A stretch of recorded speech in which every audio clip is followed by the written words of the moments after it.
Matthew, chapter 1.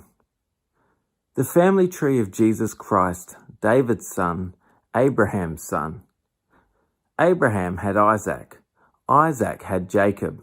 Jacob had Judah and his brothers. Judah had Perez and Zerah. The mother was Tamar. Perez had Hezron. Hezron had Aram. Aram had Amminadab.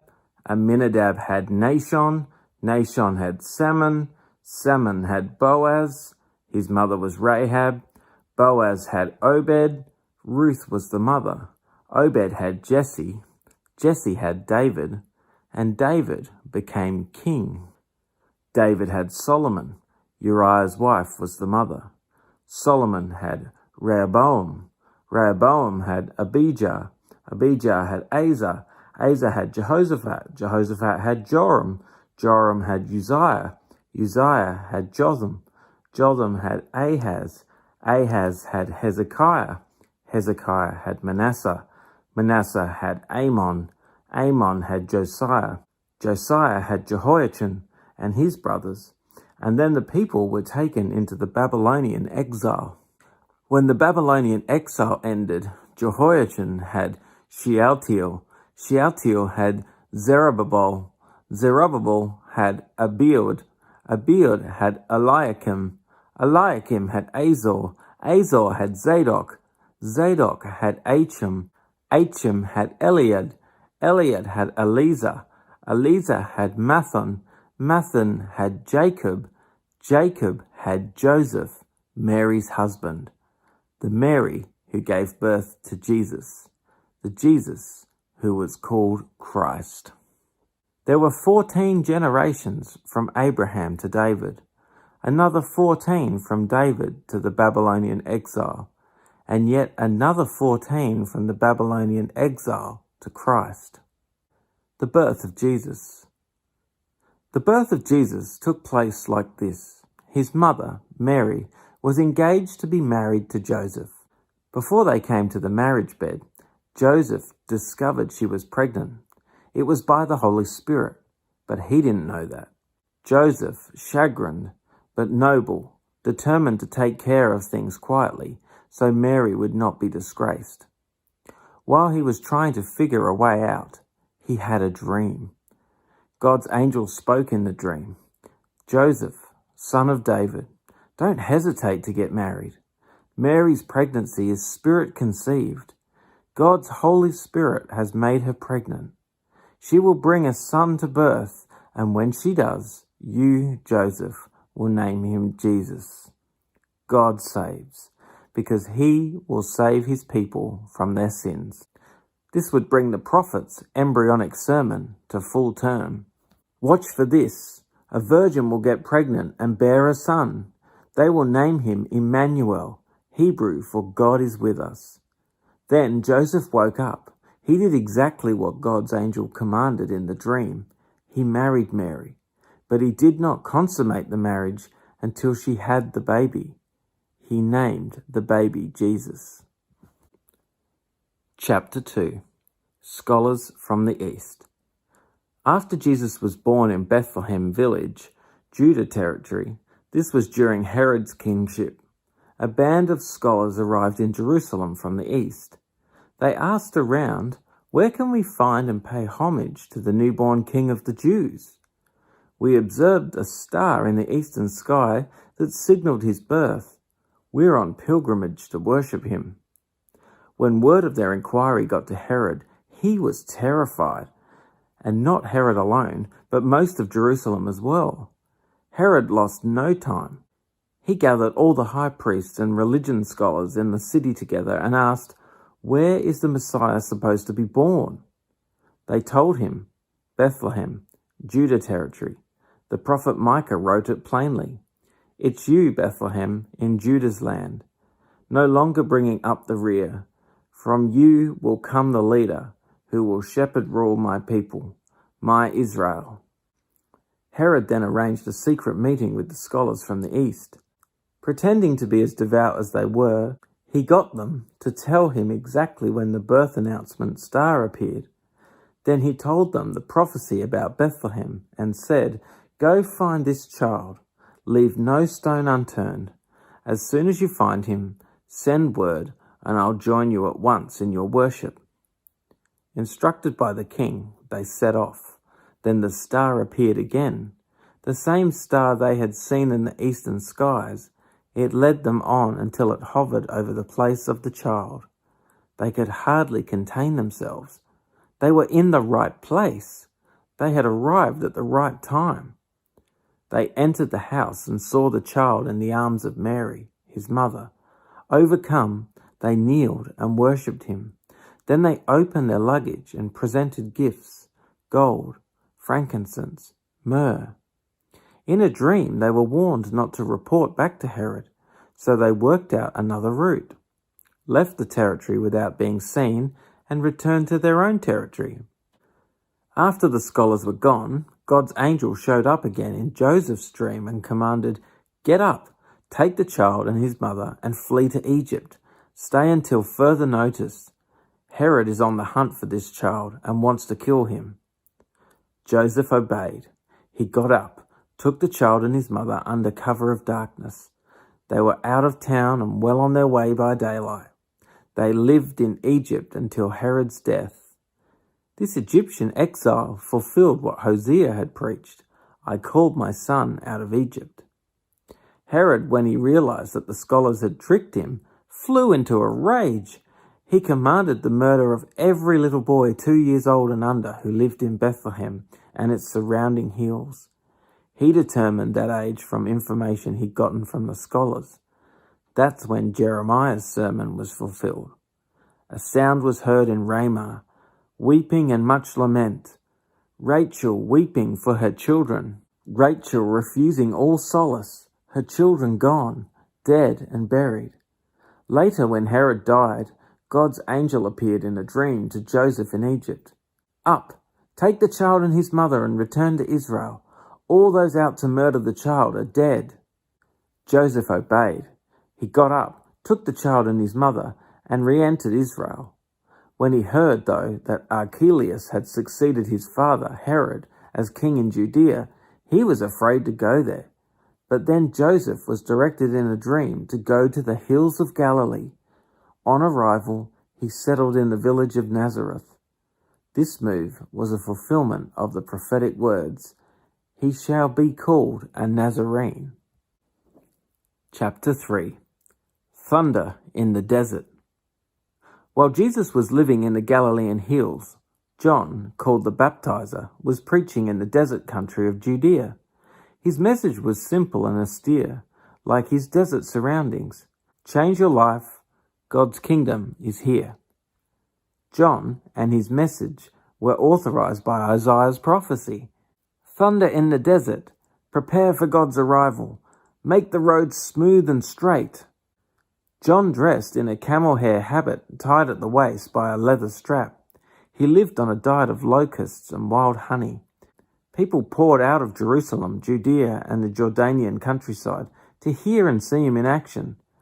There at the Jordan River, those who came to confess their sins were baptized into a changed life.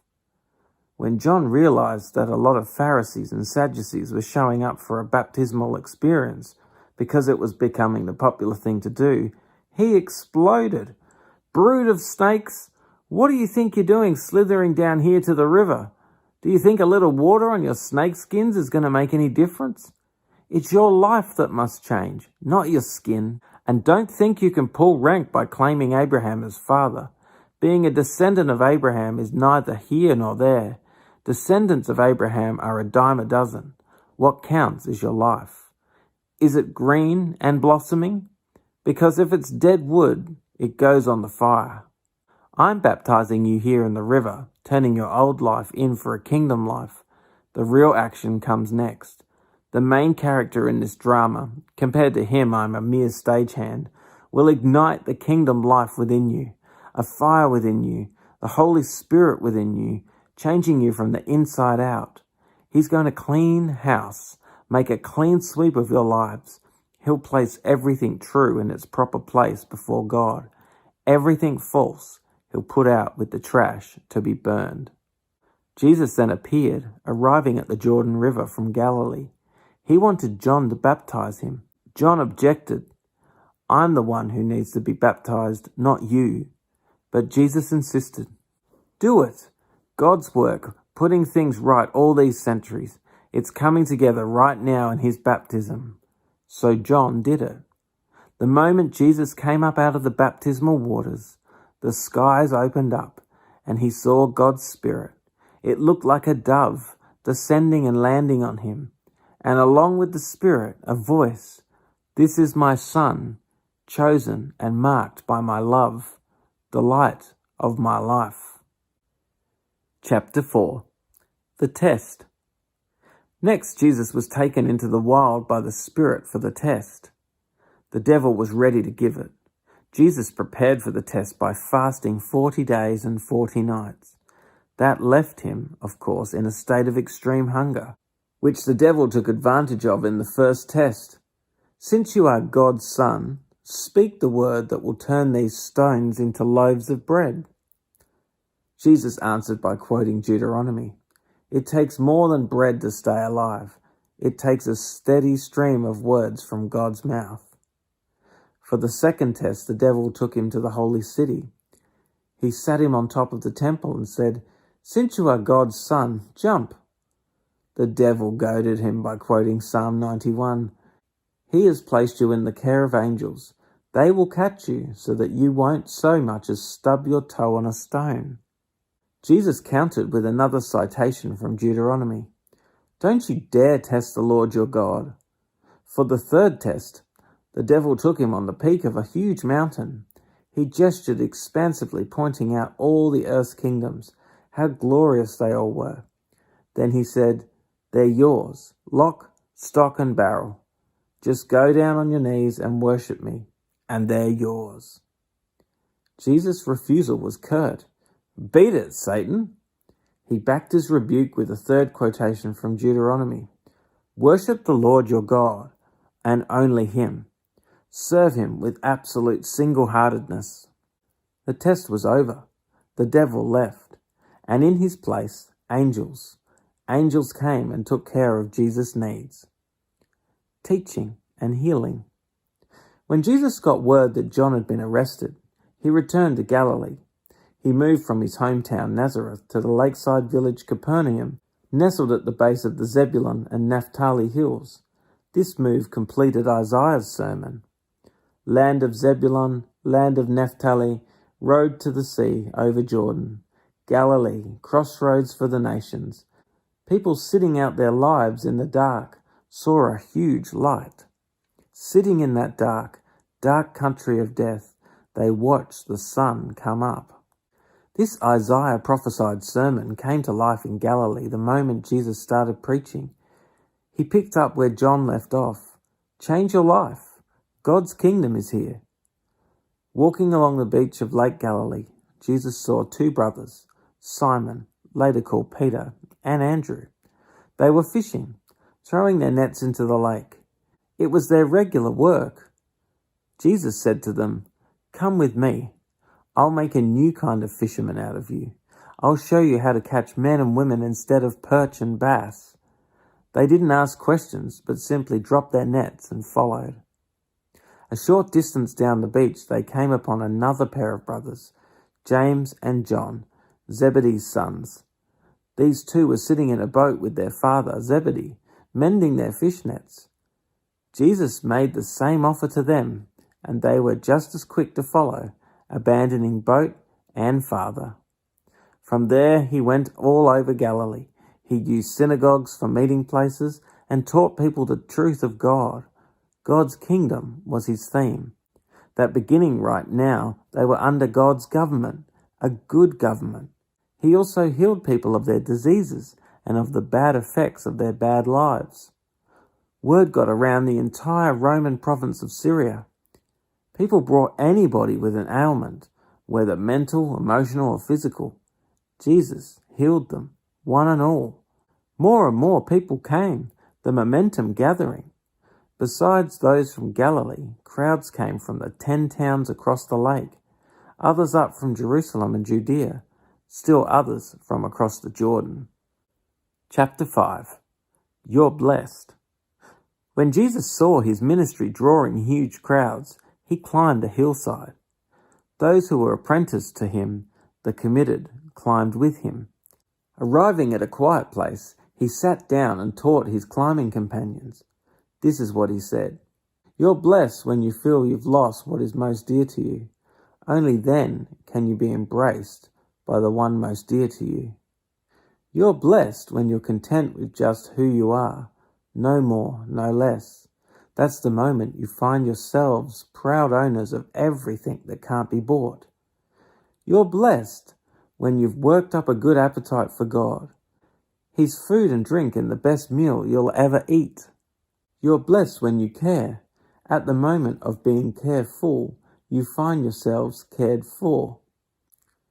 You're blessed when you get your inside world, your mind and heart, put right. Then you can see God in the outside world. You're blessed when you can show people how to cooperate instead of compete or fight. That's when you discover who you really are and your place in God's family. You're blessed when your commitment to God provokes persecution. The persecution drives you even deeper into God's kingdom.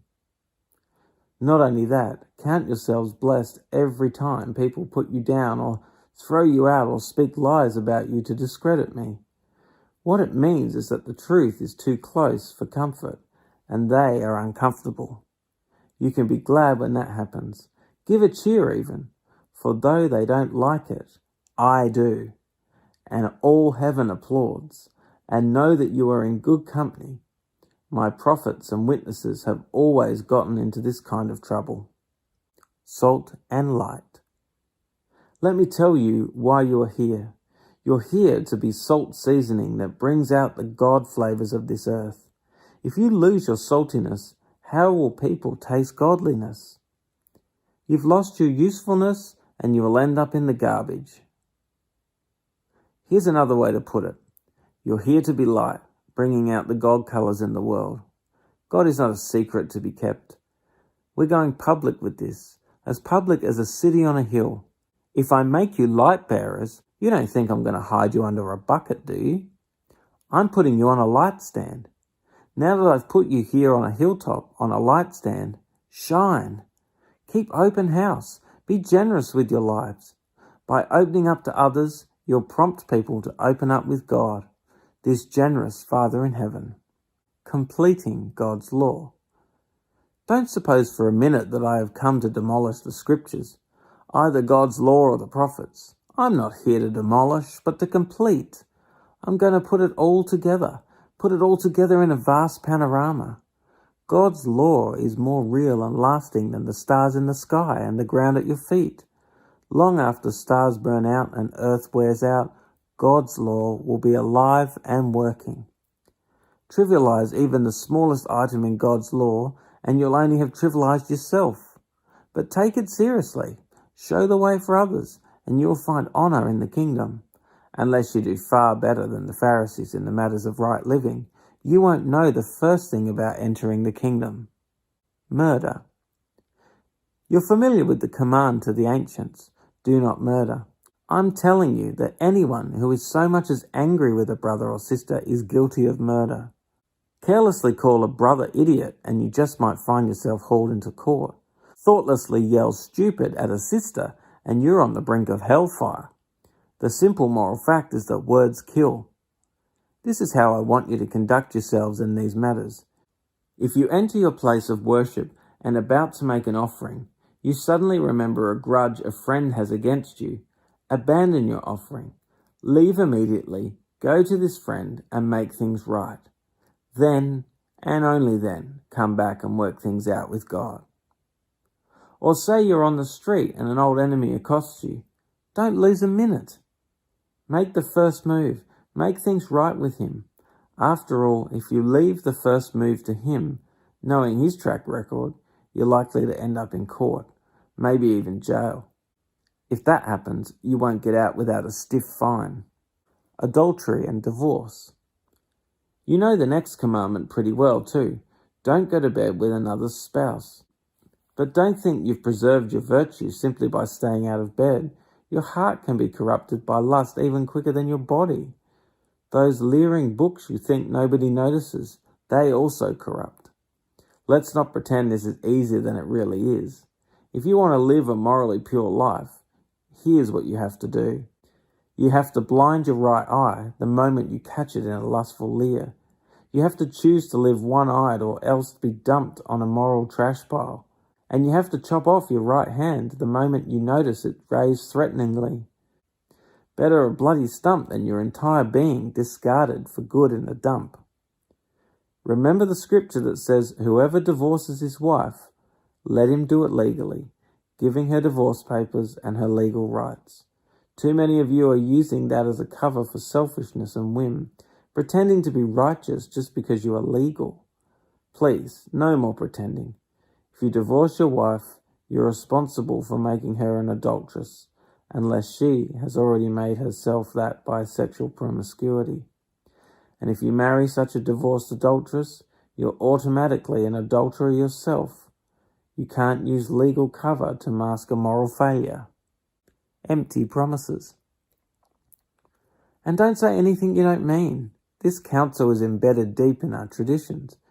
You only make things worse when you lay down a smokescreen of pious talk saying, I'll pray for you, and never doing it, or saying, God be with you, and not meaning it. You don't make your words true by embellishing them with religious lace. In making your speech sound more religious, it becomes less true.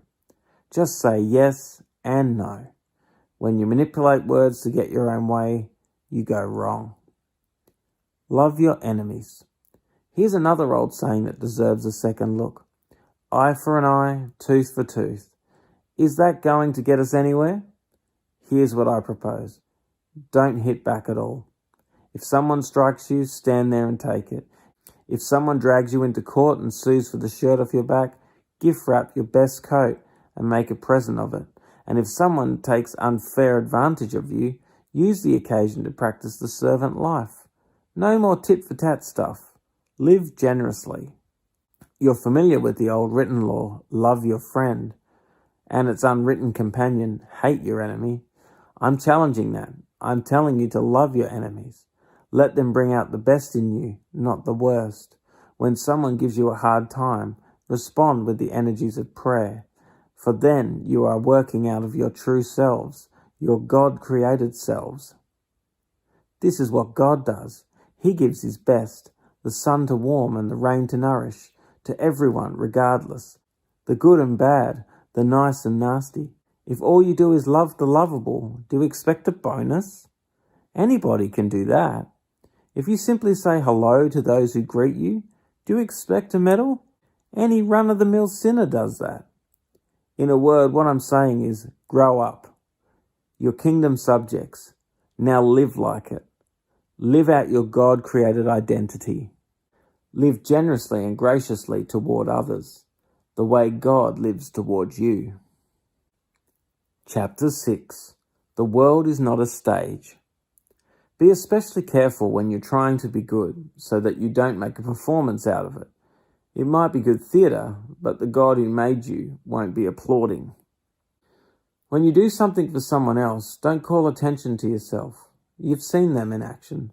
I'm sure play actors, I call them, treating prayer meeting and street corner alike as a stage, acting compassionate as long as someone is watching, playing to the crowds. They get applause, true, but that's all they get. When you help someone out, don't think about how it looks. Just do it, quietly and unobtrusively. That is the way your God, who conceived you in love, working behind the scenes, helps you out. Pray with simplicity. And when you come before God, don't turn that into a theatrical production either. All these people making a regular show out of their prayers, hoping for stardom. Do you think God sits in a box seat? Here's what I want you to do. Find a quiet, secluded place so you won't be tempted to role play before God. Just be there as simply and honestly as you can manage. The focus will shift from you to God, and you will begin to sense his grace. The world is full of so-called prayer warriors who are prayer ignorant. They're full of formulas and programs and advice, peddling techniques for getting what you want from God. Don't fall for that nonsense. This is your Father you are dealing with, and He knows better than you what you need. With a God like this loving you, you can pray very simply, like this. Our Father in heaven, reveal who you are. Set the world right. Do what's best, as above, so below. Keep us alive with 3 square meals. Keep us forgiven with you and forgiving others. Keep us safe from ourselves and the devil. You're in charge. You can do anything you want. You're ablaze in beauty. Yes, yes, yes. In prayer, there is a connection between what God does and what you do. You can't get forgiveness from God, for instance, without also forgiving others. If you refuse to do your part, you cut yourself off from God's part. When you practice some appetite-denying discipline to better concentrate on God, don't make a production out of it. It might turn you into a small-time celebrity, but it won't make you a saint. If you go into training inwardly, act normal outwardly. Shampoo and comb your hair, brush your teeth, wash your face. God doesn't require attention-getting devices. He won't overlook what you're doing. He'll reward you well. A life of God worship. Don't hoard treasure down here where it gets eaten by moths and corroded by rust, or worse, stolen by burglars. Stockpile treasure in heaven, where it's safe from moth and rust and burglars. It's obvious, isn't it? The place where your treasure is the place you will most want to be and end up being. Your eyes are windows into your body. If you open your eyes wide in wonder and belief, your body fills up with light. If you live squinty-eyed in greed and distrust, your body is a dank cellar. If you pull the blinds on your windows, what a dark life you'll have. You can't worship 2 gods at once. Loving one God, you'll end up hating the other. Adoration of one feeds contempt for the other. You can't worship God and money both. If you decide for God, living a life of God worship, it follows that you don't fuss about what's on the table at mealtimes, or whether the clothes in your closet are in fashion. There is far more to your life than the food you put in your stomach, more to your outer appearance than the clothes you hang on your body. Look at the birds, free and unfettered, not tied down to a job description, careless in the care of God. And you count far more to Him than birds. Has anyone by fussing in front of a mirror ever gotten taller by so much as an inch? All this time and money wasted on fashion, do you think it makes that much difference? Instead of looking at the fashions, walk out into the fields and look at the wildflowers. They never primp or shop, but have you ever seen colour and design quite like it? The 10 best-dressed men and women in the country look shabby alongside them. If God gives such attention to the appearance of wildflowers, most of which are never ever seen, don't you think He'll attend to you, take pride in you, do His best for you? What I'm trying to do here is to get you to relax, to not be so preoccupied with getting, so you can respond to God's giving. People who don't know God and the way He works fuss over these things, but you know both God and how He works. Steep your life in God reality, God initiative, God provisions. Don't worry about missing out. You'll find your everyday human concerns will be met. Give your entire attention to what God is doing right now, and don't get worked up about what may or may not happen tomorrow. God will help you deal with whatever hard things come up when the time comes. Chapter 7. A simple guide for behaviour. Don't pick on people, jump on their failures, criticise their faults, unless of course you want the same treatment. That critical spirit has a way of boomeranging. It's easy to see a smudge on your neighbour's face and be oblivious to the ugly sneer on your own. Do you have the nerve to say, "Let me wash your face for you," when your own face is distorted by contempt?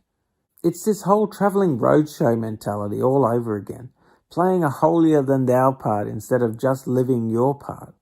Wipe that ugly sneer off your own face and you might be fit to offer a washcloth to your neighbour.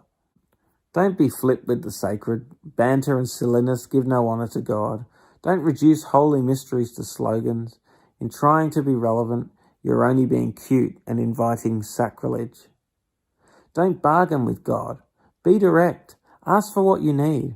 This isn't a cat and mouse hide and seek game we're in. If your child asks for bread, do you trick him with sawdust? If he asks for fish, do you scare him with a live snake on his plate? As bad as you are, you wouldn't think of such a thing. You're at least decent to your own children. So don't you think the God who conceived you in love will be even better? Here is a simple rule of thumb guide for behaviour. Ask yourself, what do you want people to do for you? Then grab the initiative and do it for them. Add up God's law and prophets, and this is what you get. Being and doing. Don't look for shortcuts to God. The market is flooded with surefire, easygoing formulas for a successful life that can be practiced in your spare time. Don't fall for that stuff, even though crowds of people do. The way to life, to God, is vigorous and requires total attention. Be wary of false preachers who smile a lot, dripping with practiced sincerity. Chances are they're apt to rip you off some way or other. Don't be impressed with charisma. Look for character. Who preachers are is the main thing, not what they say. A genuine leader will never exploit your emotions or your pocketbook. These diseased trees with their bad apples are going to be chopped down and burned. Knowing the correct password, saying Master, Master, for instance, isn't going to get you anywhere with me. What is required is serious obedience, doing what my Father wills. I can see it now. At the final judgment, thousands strutting up to me and saying, Master, we preached the message, we bashed the demons, our God-sponsored projects had everyone talking. And do you know what I'm going to say? You missed the boat. All you did was use me to make yourselves important. You don't impress me one bit. You're out of here. These words I speak to you are not incidental additions to your life, homeowner improvements to your standard of living. They are foundational words, words to build a life on. If you work these words into your life, you're like a smart carpenter who built his house on solid rock. Rain poured down, the river flooded, a tornado hit, but nothing moved the house. It was fixed to the rock. But if you just use my words in Bible studies and don't work them into your life, you're like a stupid carpenter who built his house on a sandy beach. When a storm rolled in and the waves came up, it collapsed like a house of cards. When Jesus concluded his address, the crowd burst into applause. They had never heard teaching like this. It was apparent that he was living everything he was saying. Quite a contrast to their religion teachers. This was the best teaching they'd ever heard. Chapter 8. He carried our diseases. Jesus came down the mountain with the cheers of the crowd still ringing in his ears. Then a leper appeared and went to his knees before Jesus, praying, Master, if you want, you can heal my body. Jesus reached out and touched him, saying, I want to. Be clean. Then and there, all signs of the leprosy were gone. Jesus said, Don't talk about this all over town. Just quietly present your healed body to the priest, along with the appropriate expressions of thanks to God. Your cleansed and grateful life, not your words, will bear witness to what I have done. As Jesus entered the village of Capernaum, a Roman captain came up in a panic and said, Master, my servant is sick. He can't walk. He's in terrible pain. Jesus said, I'll come and heal him. Oh no, said the captain. I don't want to put you to all that trouble. Just give the order and my servant will be fine. I'm a man who takes orders and gives orders. I tell one soldier go, and he goes. To another, come, and he comes. To my slave, do this, and he does it. Taken aback, Jesus said, I've yet to come across this kind of simple trust in Israel, the very people who are supposed to know all about God and how he works. This man is the vanguard of many outsiders who will soon be coming from all directions, streaming in from the east, pouring in from the west, sitting down at God's kingdom banquet alongside Abraham, Isaac, and Jacob. Then those who grew up in the faith but had no faith will find themselves out in the cold, outsiders to grace, and wondering what happened. Then Jesus turned to the captain and said, "Go. What you believe could happen has happened." At that moment, his servant became well. By this time, they were in front of Peter's house. On entering, Jesus found Peter's mother-in-law sick in bed, burning up with fever. He touched her, and the fever was gone. No sooner was she up on her feet than she was fixing dinner for him. That evening, a lot of demon-afflicted people were brought to him. He relieved the inwardly tormented. He cured the bodily ill. He fulfilled Isaiah's well-known sermon. He took our illnesses. He carried our diseases. Your business is life, not death. When Jesus saw that a curious crowd was growing by the minute, he told his disciples to get him out of there to the other side of the lake. As he left, a religion scholar asked if he could go along. "I'll go with you, wherever," he said. Jesus was curt. "Are you ready to rough it? We're not staying in the best inns, you know." Another follower said, "Master, excuse me for a couple of days, please. I have my father's funeral to take care of." Jesus refused. "First things first. Your business is life, not death. Follow me. Pursue life." Then he got in the boat, his disciples with him. The next thing they knew, they were in a severe storm. Waves were crashing into the boat, and he was sound asleep. They roused him, pleading, "Master, save us. We're going down." Jesus reprimanded them. "Why are you such cowards, such faint hearts?" Then he stood up and told the wind to be silent, the sea to quiet down. Silence! The sea became smooth as glass. The men rubbed their eyes, astonished. What's going on here? Wind and sea come to heel at his command. The madmen and the pigs. They landed in the country of the Gadarenes and were met by two madmen, victims of demons, coming out of the cemetery. The men had terrorized the region for so long that no one considered it safe to walk down that stretch of road anymore.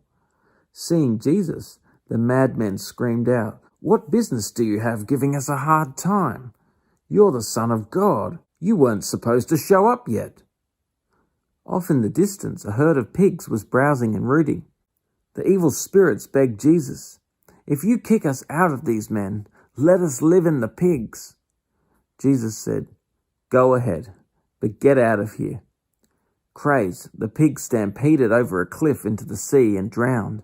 Scared to death, the swineherds bolted. They told everyone back in town what had happened to the madmen and the pigs. Those who heard about it were angry about the drowned pigs. A mob formed and demanded that Jesus get out and not come back. Chapter 9. Who needs a doctor? Back in the boat, Jesus and the disciples recrossed the sea to Jesus' hometown. They were hardly out of the boat when some men carried a paraplegic on a stretcher and set him down in front of them. Jesus, impressed by their bold belief, said to the paraplegic, "Cheer up, son. I forgive your sins." Some religion scholars whispered, "Why, that's blasphemy." Jesus knew what they were thinking and said, "Why this gossipy whispering? Which do you think is simpler, to say, 'I forgive your sins,' or 'get up and walk'? Well, just so it's clear that I am the Son of Man and authorized to do either or both." At this, he turned to the paraplegic and said, "Get up, take your bed and go home." And the man did it. The crowd was awestruck, amazed and pleased that God had authorized Jesus to work among them this way. Passing along, Jesus saw a man at his work collecting taxes. His name was Matthew. Jesus said, "Come along with me." Matthew stood up and followed him. Later, when Jesus was eating supper at Matthew's house with his close followers, a lot of disreputable characters came and joined them. When the Pharisees saw him keeping this kind of company, they had a fit and lit into Jesus' followers. What kind of example is this from your teacher, acting cozy with crooks and riffraff? Jesus shot back. Who needs a doctor, the healthy or the sick? Go figure out what the scripture means. I'm after mercy, not religion. I'm here to invite outsiders, not coddle insiders. Kingdom come. A little later, John's followers approached, asking, "Why is it that we and the Pharisees rigorously discipline body and spirit by fasting, but your followers don't?" Jesus told them, "When you're celebrating a wedding, you don't skimp on the cake and wine, you feast. Later you may need to pull in your belt, but not now. No one throws cold water on a friendly bonfire. This is kingdom come." He went on, "No one cuts up a fine silk scarf to patch old work clothes. You want fabrics that match, and you don't put your wine in cracked bottles." Just a touch. As he finished saying this, a local official appeared, bowed politely and said, "My daughter has just now died. If you come and touch her, she will live." Jesus got up and went with him, his disciples following along.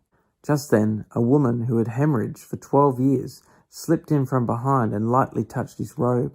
She was thinking to herself, "If I can just put a finger on his robe, I'll get well."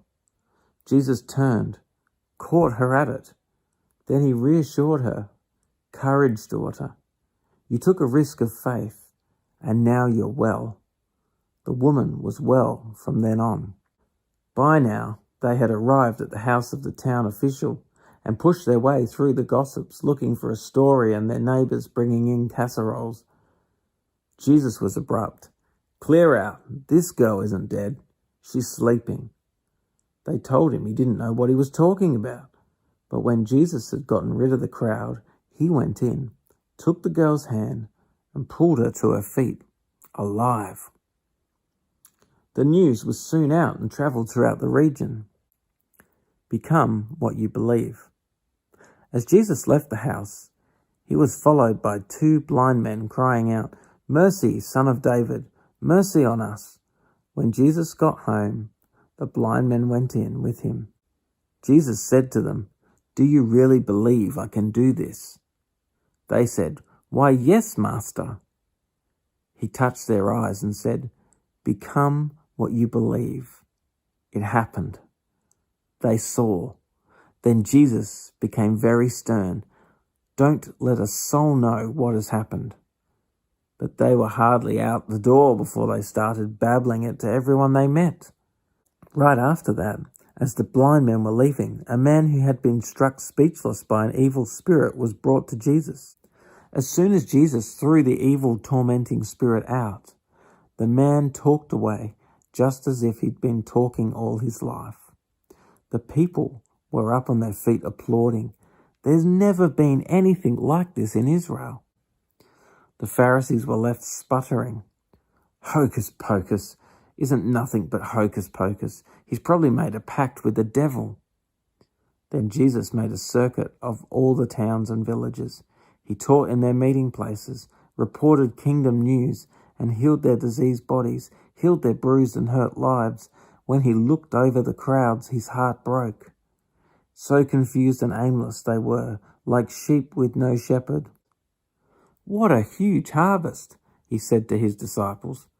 "How few workers. On your knees and pray for harvest hands." Chapter 10. The 12 harvest hands. The prayer was no sooner prayed than it was answered. Jesus called 12 of his followers and sent them into the ripe fields. He gave them power to kick out the evil spirits and to tenderly care for the bruised and hurt lives. This is the list of the 12 he sent. Simon, they called him Peter or Rock. Andrew, his brother. James, Zebedee's son. John, his brother. Philip, Bartholomew, Thomas, Matthew the taxman, James, son of Alphaeus, Thaddeus, Simon the Canaanite, Judas Iscariot, who later turned on him. Jesus sent his 12 harvest hands out with this charge: Don't begin by travelling to some far-off place to convert unbelievers, and don't try to be dramatic by tackling some public enemy. Go to the lost. Confuse people right here in the neighbourhood. Tell them that the kingdom is here. Bring health to the sick. Raise the dead. Touch the untouchables. Kick out the demons. You have been treated generously, so live generously. Don't think you have to put on a fundraising campaign before you start. You don't need a lot of equipment. You are the equipment, and all you need to keep that going is 3 meals a day. Travel light. When you enter a town or village, don't insist on staying in a luxury inn. Get a modest place with some modest people and be content there until you leave. When you knock on a door, be courteous in your greeting. If they welcome you, be gentle in your conversation. If they don't welcome you, quietly withdraw. Don't make a scene. Shrug your shoulders and be on your way. You can be sure that on Judgment Day, they'll be mighty sorry, but it's no concern of yours now. Stay alert. This is hazardous work I'm assigning you. You're going to be like sheep running through a wolf pack, so don't call attention to yourselves. Be as cunning as a snake, inoffensive as a dove. Don't be naive. Some people will impugn your motives. Others will smear your reputation just because you believe in me. Don't be upset when they haul you before the civil authorities. Without knowing it, they've done you and me a favour, given you a platform for preaching the kingdom news. And don't worry about what you'll say or how you'll say it. The right words will be there. The Spirit of your Father will supply the words. When people realise it is the living God you are presenting and not some idol that makes them feel good, they are going to turn on you. Even people in your own family. There is a rich irony here. Proclaiming so much love, experiencing so much hate. But don't quit. Don't cave in. It is all well worth it in the end. It is not success you are after in such times, but survival. Be survivors. Before you've run out of options, the Son of Man will have arrived. A student doesn't get a better desk than her teacher. A labourer doesn't make more money than his boss. Be content, pleased, even when you, my students, my harvest hands, get the same treatment I get. If they call me the master, dung face, what can the workers expect? Don't be intimidated. Eventually everything is going to be out in the open and everyone will know how things really are, so don't hesitate to go public now. Don't be bluffed into silence by the threats of bullies. There's nothing they can do to your soul, your core being. Save your fear for God, who holds your entire life, body, and soul in His hands. Forget about yourself. What's the price of a pet canary? Some loose change, right? And God cares what happens to it even more than you do. He pays even greater attention to you, down to the last detail, even numbering the hairs on your head. So don't be intimidated by all this bully talk. You're worth more than 1,000,000 canaries. Stand up for me against world opinion, and I'll stand up for you before my Father in heaven. If you turn tail and run, do you think I'll cover for you? Don't think I've come to make life cozy. I've come to cut, make a sharp knife cut between son and father, daughter and mother, bride and mother-in-law. Cut through these cozy domestic arrangements and free you for God. Well-meaning family members can be your worst enemies. If you prefer father or mother over me, you don't deserve me. If you prefer son or daughter over me, you don't deserve me. If you don't go all the way with me, through thick and thin, you don't deserve me. If your first concern is to look after yourself, you'll never find yourself. But if you forget about yourself and look to me, you'll find both yourself and me. We are intimately linked in this harvest work. Anyone who accepts what I do accepts the Father who sent me. Accepting a messenger of God is as good as being God's messenger. Accepting someone's help is as good as giving someone help. This is a large work I've called you into. But don't be overwhelmed by it. It's best to start small. Give a cool cup of water to someone who is thirsty, for instance. The smallest act of giving or receiving makes you a true apprentice. You won't lose out on a thing. Chapter 11. John the Baptizer. When Jesus finished placing this charge before his 12 disciples, he went on to teach and preach in their villages. John, meanwhile, had been locked up in prison. When he got wind of what Jesus was doing, he sent his own disciples to ask, "Are you the one we've been expecting? Or are we still waiting?" Jesus told them, "Go back and tell John what's going on. The blind see, the lame walk, lepers are cleansed, the deaf hear, the dead are raised. The wretched of the earth learn that God is on their side." Is this what you were expecting? Then count yourselves most blessed. When John's disciples left to report, Jesus started talking to the crowd about John. What did you expect when you went out to see him in the wild? A weekend camper? Hardly. What then? A sheik in silk pajamas? Not in the wilderness, not by a long shot. What then? A prophet? That's right, a prophet. Probably the best prophet you'll ever hear. He is the prophet that Malachi announced when he wrote, "I'm sending my prophet ahead of you to make the road smooth for you." Let me tell you what's going on here. No one in history surpasses John the Baptizer, but in the kingdom he prepared for you, the lowliest people is ahead of him. For a long time now, people have tried to force themselves into God's kingdom, but if you read the books of the prophets and God's law closely, you will see them culminate in John, teaming up with him in preparing the way for the Messiah of the kingdom. Looked at it this way, John is the Elijah you've all been expecting to arrive and introduce the Messiah. Are you listening to me?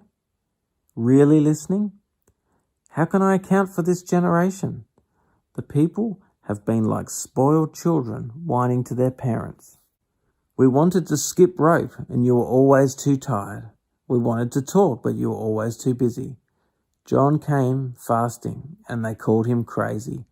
I came fasting and they called me a lush, a friend of the riffraff. Opinion polls don't count for much, do they? The proof of the pudding is in the eating. The unforced rhythms of grace. Next, Jesus let fly on the cities where he'd worked the hardest, but whose people had responded the least, shrugging their shoulders and going their own way. Doom to you, Chorazin. Doom, Bethsaida. If Tyre and Sidon had seen half of the powerful miracles you have seen, they would have been on their knees in a minute. At Judgment Day, they'll get off easy compared to you. And Capernaum, with all your peacocks strutting, you're going to end up in the abyss. If the people of Sodom had had your chances, the city would still be around. At Judgment Day, they'll get off easy compared to you. Abruptly, Jesus broke into prayer. Thank you, Father, Lord of heaven and earth. You've concealed your ways from sophisticates and know-it-alls, but spelled them out clearly to ordinary people. Yes, Father, that's the way you like to work. Jesus resumed talking to the people, but now tenderly. The Father has given me all these things to do and say. This is a unique father-son operation, coming out of father and son intimacies and knowledge. No one knows the Son the way the Father does, nor the Father the way the Son does. But I'm not keeping it to myself. I'm ready to go over it line by line with anyone willing to listen.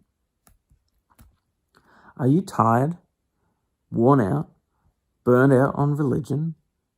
Come to me. Get away with me, and you'll recover your life. I'll show you how to take a real rest. Walk with me and work with me.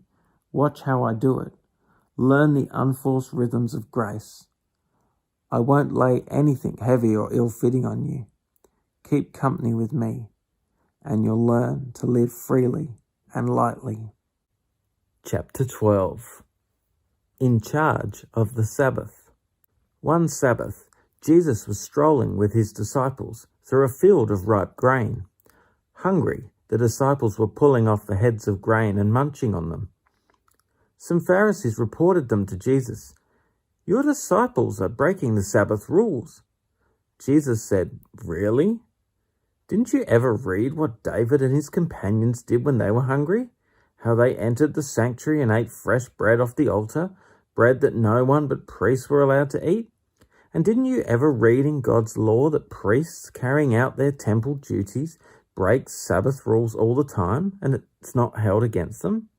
And didn't you ever read in God's law that priests carrying out their temple duties break Sabbath rules all the time and it's not held against them?" There is far more at stake here than religion. If you had any idea what the scripture meant, "I prefer a flexible heart to an inflexible ritual," you wouldn't be nitpicking like this. The Son of Man is no lackey to the Sabbath. He's in charge. When Jesus left the field, he entered their meeting place. There was a man there with a crippled hand. They said to Jesus, "Is it legal to heal on the Sabbath?" They were baiting him. He replied, "Is there a person here who, finding one of your lambs fallen into a ravine, wouldn't, even though it was a Sabbath, pull it out? Surely kindness to people is as legal as kindness to animals." Then he said to the man, "Hold out your hand." He held it out, and it was healed. The Pharisees walked out furious, sputtering about how they were going to ruin Jesus, in charge of everything. Jesus, knowing they were out to get him, moved on. A lot of people followed him, and he healed them all. He also cautioned them to keep it quiet, following guidelines set down by Isaiah. "Look well at my hand-picked servant. I love him so much. Take such delight in him. I've placed my spirit on him. He'll decree justice to the nations, but he won't yell, won't raise his voice. There'll be no commotion in the streets. He won't walk over anyone's feelings, won't push you into a corner. Before you know it, his justice will triumph. The mere sound of his name will signal hope, even among far-off unbelievers." No neutral ground. Next, a poor demon-afflicted wretch, both blind and deaf, was set down before him. Jesus healed him, gave him his sight and hearing. The people who saw it were impressed.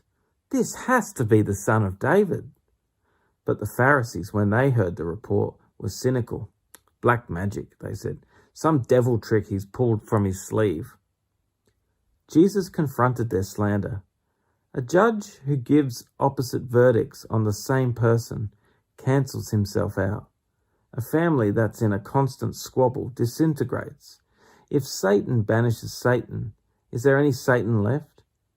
If you're slinging devil mud at me, calling me a devil knocking out devils, doesn't the same mud stick to your own exorcists? But if it's by God's power that I'm sending the evil spirit packing, then God's kingdom is here for sure. How in the world would you think it's possible in broad daylight to enter the house of an awake, able-bodied man and walk off with his possessions until you tie him up first? Tie him up, though, and you can clean him out. This is war, and there is no neutral ground. If you're not on my side, you're the enemy. If you're not helping, you're making things worse. There's nothing done or said that can't be forgiven. But if you deliberately persist in your slanders against God's Spirit, you're repudiating the very one he forgives. If you reject the Son of Man out of some misunderstanding, the Holy Spirit can forgive you. But when you reject the Holy Spirit, you're sawing off the branch on which you're sitting, severing by your own perversity all connection with the one who forgives. If you grow a healthy tree, you'll pick healthy fruit. If you grow a diseased tree, you'll pick worm-eaten fruit. The fruit tells you about the tree. You have minds like a snake pit. How do you suppose what you say is worth anything when you are so foul-minded? It's your heart, not the dictionary, that gives meaning to your words. A good person produces good deeds and words season after season. An evil person is a blight on the orchard. Let me tell you something. Every one of these careless words is going to come back to haunt you. There'll be a time of reckoning.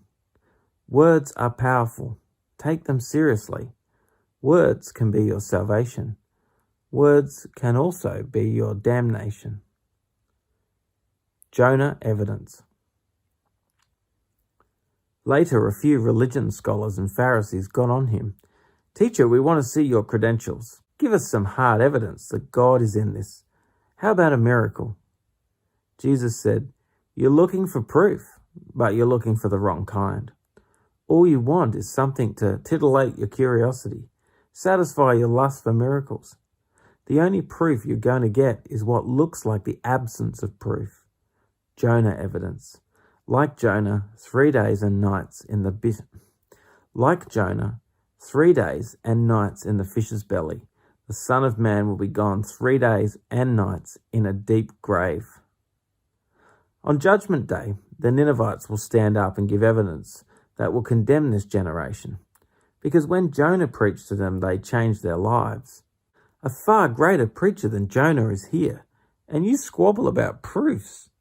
On Judgment Day, the Queen of Sheba will come forward and bring evidence that will condemn this generation, because she travelled from a far corner of the earth to listen to wise Solomon. Wisdom far greater than Solomon's is right in front of you, and you quibble over evidence? When a defiling evil spirit is expelled from someone, it drifts along through the desert looking for an oasis, some unsuspecting soul it can bedevil. When it doesn't find anyone, it says, "I'll go back to my old haunt." On return, it finds the person spotlessly clean, but vacant. It then runs out and runs up 7 other spirits more evil than itself, and they all move in, whooping it up. That person ends up far worse off than if he'd never gotten cleaned up in the first place. That's what this generation is like. You may think you have cleaned out the junk from your lives and gotten ready for God, but you weren't hospitable to my kingdom message, and now all the devils are moving back in. Obedience is thicker than blood. While he was still talking to the crowd, his mother and brothers showed up. They were outside trying to get a message to him. Someone told Jesus, "Your mother and brothers are out here wanting to speak with you." Jesus didn't respond directly, but said, "Who do you think my mother and brothers are?" He then stretched out his hand towards his disciples. "Look closely. These are my mother and brothers." Obedience is thicker than blood. The person who obeys my heavenly Father's will is my brother and sister and mother. Chapter 13. A Harvest Story. At about that same time, Jesus left the house and sat on the beach. In no time at all, a crowd gathered along the shoreline, forcing him to get into a boat. Using the boat as a pulpit, he addressed his congregation, telling stories. "What do you make of this? A farmer planted seed. As he scattered the seed, some of it fell on the road, and birds ate it. Some fell in the gravel. It sprouted quickly, but didn't put down roots. So when the sun came up, it withered just as quickly. Some fell in the weeds. As it came up, it was strangled by the weeds. Some fell on good earth and produced a harvest beyond his wildest dreams." Are you listening to this? Really listening? Why tell stories? The disciples came up and asked, "Why do you tell stories?" He replied, "You've been given insight into God's kingdom. You know how it works. Not everybody has this gift, this insight. It hasn't been given to them. Whenever someone has a ready heart for this, the insights and understandings flow freely. But if there is no readiness, any trace of receptivity soon disappears. That's why I tell stories, to create readiness, to nudge the people towards receptive insight. In their present state, they can stare till doomsday and not see it, listen till they're blue in the face and not get it. I don't want Isaiah's forecast repeated all over again. Your ears are open, but you don't hear a thing. Your eyes are awake, but you don't see a thing. The people are blockheads. They stick their fingers in their ears so they won't have to listen.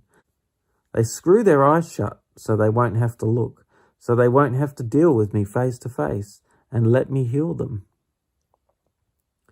But you have God-blessed eyes, eyes that see, and God-blessed ears, ears that hear. A lot of people, prophets and humble believers among them, would have given anything to see what you're seeing, to hear what you're hearing, but never had the chance. The meaning of the harvest story. Study the story of the farmer planting seed. When anyone hears news of the kingdom and doesn't take it in, it just remains on the surface, and so the evil one comes along and plucks it right out of that person's heart.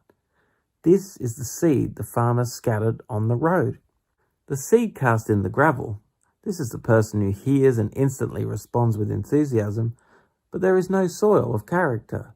So when the emotions wear off and some difficulty arrives, there is nothing to show for it. The seed cast in the weeds is the person who hears the kingdom news, but weeds of worry and illusions about getting more and wanting everything under the sun strangle what was heard, and nothing comes of it. The seed cast on good earth is the person who hears and takes in the news, and then produces a harvest beyond his wildest dreams. He told another story. God's kingdom is like a farmer who planted good seed in his field. That night, while his hired men were asleep, his enemies sowed thistles all through the wheat and slipped away before dawn. When the first green shoots appeared and the grain began to form, the thistles showed up too. The farmhands came to the farmer and said, "Master, that was clean seed you planted, wasn't it? Where did these thistles come from?" He answered, "Some enemy did this." The farmhands asked, "Should we weed out the thistles?" He said, "No. If you weed the thistles, you'll pull out the wheat too. Let them grow together until harvest time. Then I'll instruct the harvesters to pull up the thistles, tie them in bundles for the fire, then gather the wheat and put it in the barn." Another story. God's kingdom is like a pine nut that a farmer plants. It's quite small as seeds go, but in the course of years it grows into a huge pine tree, and eagles build nests in it. Another story. God's kingdom is like yeast that a woman works into the dough for dozens of loaves of barley bread and waits while the dough rises. All Jesus did that day was tell stories. A long storytelling afternoon. His storytelling fulfilled the prophecy. I will open my mouth and tell stories. I will bring out into the open things hidden since the world's first day. A curtain of history. Jesus dismissed the congregation and went into the house. His disciples came in and said, "Explain to us that story of the thistles in the field."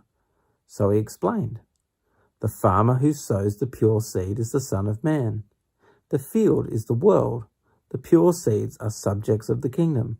The thistles are subjects of the devil. And the enemy who sows them is the devil. The harvest is the end of the age, the curtain of history. The harvest hands are angels. The picture of thistles pulled up and burned is a scene from the final act. The Son of Man will send his angels, weed out the thistles from his kingdom, pitch them in the trash, and be done with them. They are going to complain to high heaven, but nobody is going to listen. At the same time, ripe, holy lives will mature and adorn the kingdom of their Father. Are you listening to this? Really listening? God's kingdom is like a treasure hidden in a field for years and then accidentally found by a trespasser. The finder is ecstatic, what a find, and proceeds to sell everything he owns to raise money and buy that field. Or God's kingdom is like a jewel merchant on the hunt for excellent pearls. Finding one that is flawless, he immediately sells everything and buys it. Or God's kingdom is like a fish net cast into the sea, catching all kinds of fish. When it's full, it's hauled onto the beach. The good fish are picked out and put in a tub. Those unfit to eat are thrown away. That's how it will be when the curtain comes down on history. The angels will come and cull the bad fish and throw them into the garbage. There will be a lot of desperate complaining, but it won't do any good. Jesus asked, "Are you starting to get a handle on all this?" They answered, "Yes." He said, Then you see how every student well trained in God's kingdom is like the owner of a general store who can put his hands on anything you need, old or new, exactly when you need it. When Jesus finished telling these stories, he left there, returned to his hometown, and gave a lecture in the meeting house. He made a real hit, impressing everyone. We had no idea he was this good, they said. How did he get so wise, get such ability? But in the next breath, they were cutting him down. We've known him since he was a kid. He's the carpenter's son. We know his mother Mary. We know his brothers James and Joseph, Simon and Judas. All his sisters lived there. Who does he think he is? They've got their noses all out of joint. But Jesus said, a prophet is taken for granted in his hometown and his family. He didn't do many miracles there because of their hostile indifference. Chapter 14. The death of John.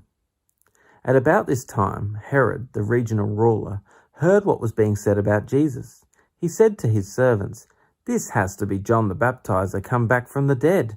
That's why he's able to work miracles." Herod had arrested John, put him in chains, and sent him to prison to placate Herodias, his brother Philip's wife. John had provoked Herod by naming his relationship with Herodias adultery. Herod wanted to kill him, but he was afraid because so many people revered John as a prophet of God. But at his birthday celebration, he got his chance. Herodias' daughter provided the entertainment, dancing for the guests. She swept Herod away. In his drunken enthusiasm, he promised her an oath, anything she wanted. Already coached by her mother, she was ready. "Give me, served up on a platter, the head of John the Baptizer." That sobered the king up fast. Unwilling to lose face with his guest, he did it. Ordered John's head cut off and presented to the girl on a platter. She in turn gave it to her mother. Later, John's disciples got the body, gave it a reverent burial, and reported to Jesus. Supper for 5,000. When Jesus got the news, he slipped away by boat to an out-of-the-way place by himself. But unsuccessfully, someone saw him and the word got around. Soon a lot of people from the nearby villages walked around the lake to where he was. When he saw them coming, he was overcome with pity and healed their sick. Towards evening, the disciples approached him. "We're out in the country and it's getting late. Dismiss the people so they can go to the villages and get some supper." But Jesus said, "There is no need to dismiss them. You give them supper." "All we have are 5 loaves of bread and 2 fish, they said. Jesus said, "Bring them here." Then he had the people sit on the grass. He took the 5 loaves and 2 fish, lifted his face to heaven in prayer, blessed, broke, and gave the bread to the disciples. The disciples then gave the food to the congregation. They all ate their fill. They gathered 12 baskets of leftovers. About 5,000 were fed. Walking on the water. As soon as the meal was finished, he insisted that the disciples get in the boat and go on ahead to the other side while he dismissed the people. With the crowd dispersed, he climbed the mountain so he could be by himself and pray. He stayed there alone late into the night. Meanwhile, the boat was far out to sea when the wind came up against them, and they were battered by the waves. At about 4 o'clock in the morning, Jesus came towards them walking on the water. They were scared out of their wits. "A ghost," they said, crying out in terror. But Jesus was quick to comfort them. "Courage, it's me. Don't be afraid." Peter, suddenly bold, said, "Master, if it's really you, call me to come to you on the water." He said, "Come ahead." Jumping out of the boat, Peter walked on the water to Jesus. But when he looked down at the waves churning beneath his feet, he lost his nerve and started to sink. He cried, "Master, save me." Jesus didn't hesitate. He reached down and grabbed his hand. Then he said, "Faint heart, what got into you?" The 2 of them climbed into the boat, and the wind died down. The disciples in the boat, having watched the whole thing, worshipped Jesus, saying, "This is it. "You are God's son for sure." On return, they beached the boat at Gennesaret. When the people got wind that he was back, they sent out word through the neighborhood and rounded up all the sick who asked for permission to touch the edge of his coat, and whoever touched him was healed. Chapter 15. What pollutes your life? After that, Pharisees and religion scholars came to Jesus all the way from Jerusalem, criticizing, "Why do your disciples play fast and loose with the rules?" But Jesus put it right back on them. "Why do you use your rules to play fast and loose with God's commands? God clearly says, respect your father and mother, and anyone denouncing father or mother should be killed. But you weasel around that by saying whoever wants to can say to father and mother, 'What I owed to you, I've given to God.' That can hardly be called respecting a parent. You cancel God's command by your rules. Frauds! Isaiah's prophecy of you hit the bullseye. These people make a big show of saying the right thing, but their heart isn't in it. They act like they're worshipping me, but they don't mean it. They just use me as a cover for teaching whatever suits their fancy." He then called the crowd together and said, "Listen, and take this to heart. It's not what you swallow that pollutes your life, but what you vomit up." Later his disciples came and told him, "Did you know how upset the Pharisees were when they heard what you said?" Jesus shrugged it off. "Every tree that wasn't planted by my Father in heaven will be pulled up by its roots. Forget them. They are blind men leading blind men. When a blind man leads a blind man, they both end up in the ditch."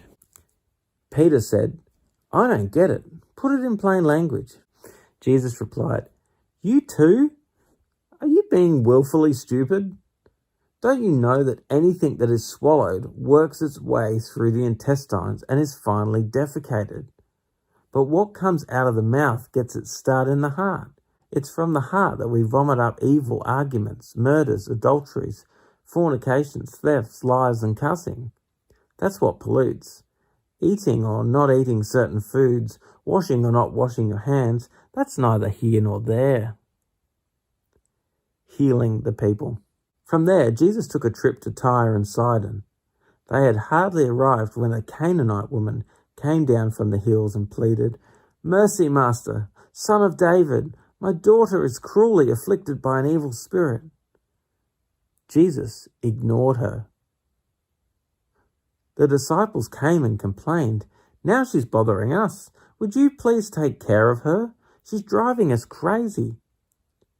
Jesus refused, telling them, "I've got my hands full dealing with the lost sheep of Israel." Then the woman came back to Jesus, went to her knees and begged, "Master, help me." He said, "It's not right to take bread out of children's mouths and throw it to dogs." She was quick. "You're right, Master, but beggar dogs do get scraps from the Master's table." Jesus gave in. "Oh, woman, your faith is something else. What you want is what you get." Right then, her daughter became well. After Jesus returned, he walked along Lake Galilee and climbed a mountain and took his place, ready to receive visitors. They came, tons of them, bringing along the paraplegic, the blind, the maimed, the mute, all sorts of people in need, and more or less threw them down at Jesus' feet to see what he would do with them. He healed them. When the people saw the mute speaking, the maimed healthy, the paraplegics walking around, the blind looking around, they were astonished and let everyone know that God was blazingly alive among them. But Jesus wasn't finished with them. He called his disciples and said, "I hurt for these people. For 3 days now they've been with me, and now they have nothing to eat. I can't send them away without a meal. They probably collapse on the road." His disciples said, "But where in this deserted place are you going to dig up enough food for a meal?" Jesus asked, "How much bread do you have?"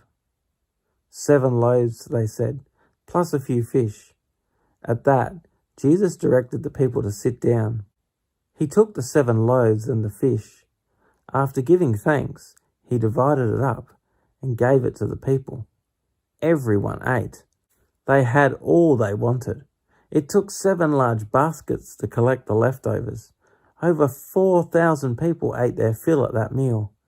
After, Jesus sent them away. He climbed in the boat and crossed over to the Magadan Hills. Chapter 16. Some bad yeast. Some Pharisees and Sadducees were on him again, pressing him to prove himself to them.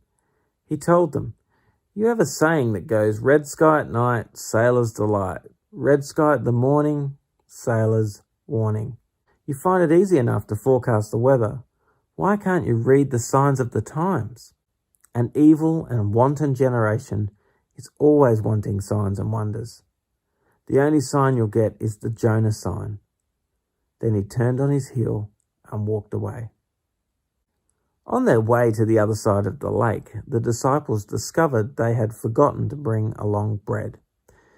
In the meantime, Jesus said to them, "Keep a sharp eye out for Pharisee-Sadducee yeast."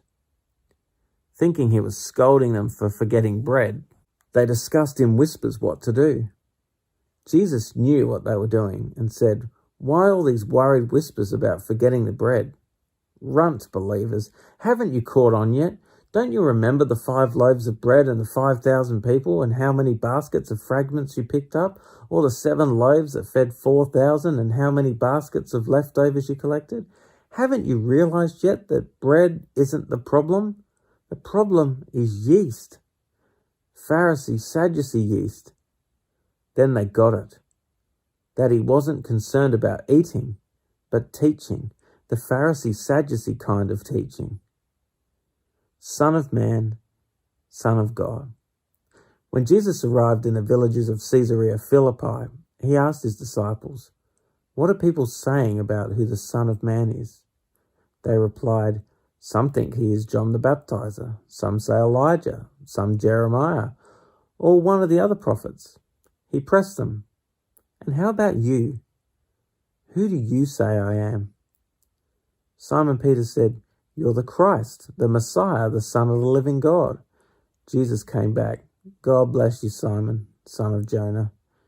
You didn't get that answer out of books or from teachers. My Father in heaven, God himself, let you in on this secret of who I really am. And now I'm going to tell you who you are, really are. You are Peter, a rock. This is the rock on which I will put together my church, a church so expansive with energy that not even the gates of hell will be able to keep it out." And that's not all. You'll have complete and free access to God's kingdom, keys to open any and every door. No more barriers between heaven and earth and heaven. A yes on earth is yes in heaven. A no on earth is no in heaven. He swore the disciples to secrecy. He made them promise they would tell no one that he was the Messiah.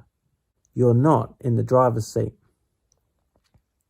Then Jesus made it clear to his disciples that it was now necessary for him to go to Jerusalem, submit to an ordeal of suffering at the hands of their religious leaders, be killed, and then on the 3rd day be raised up alive.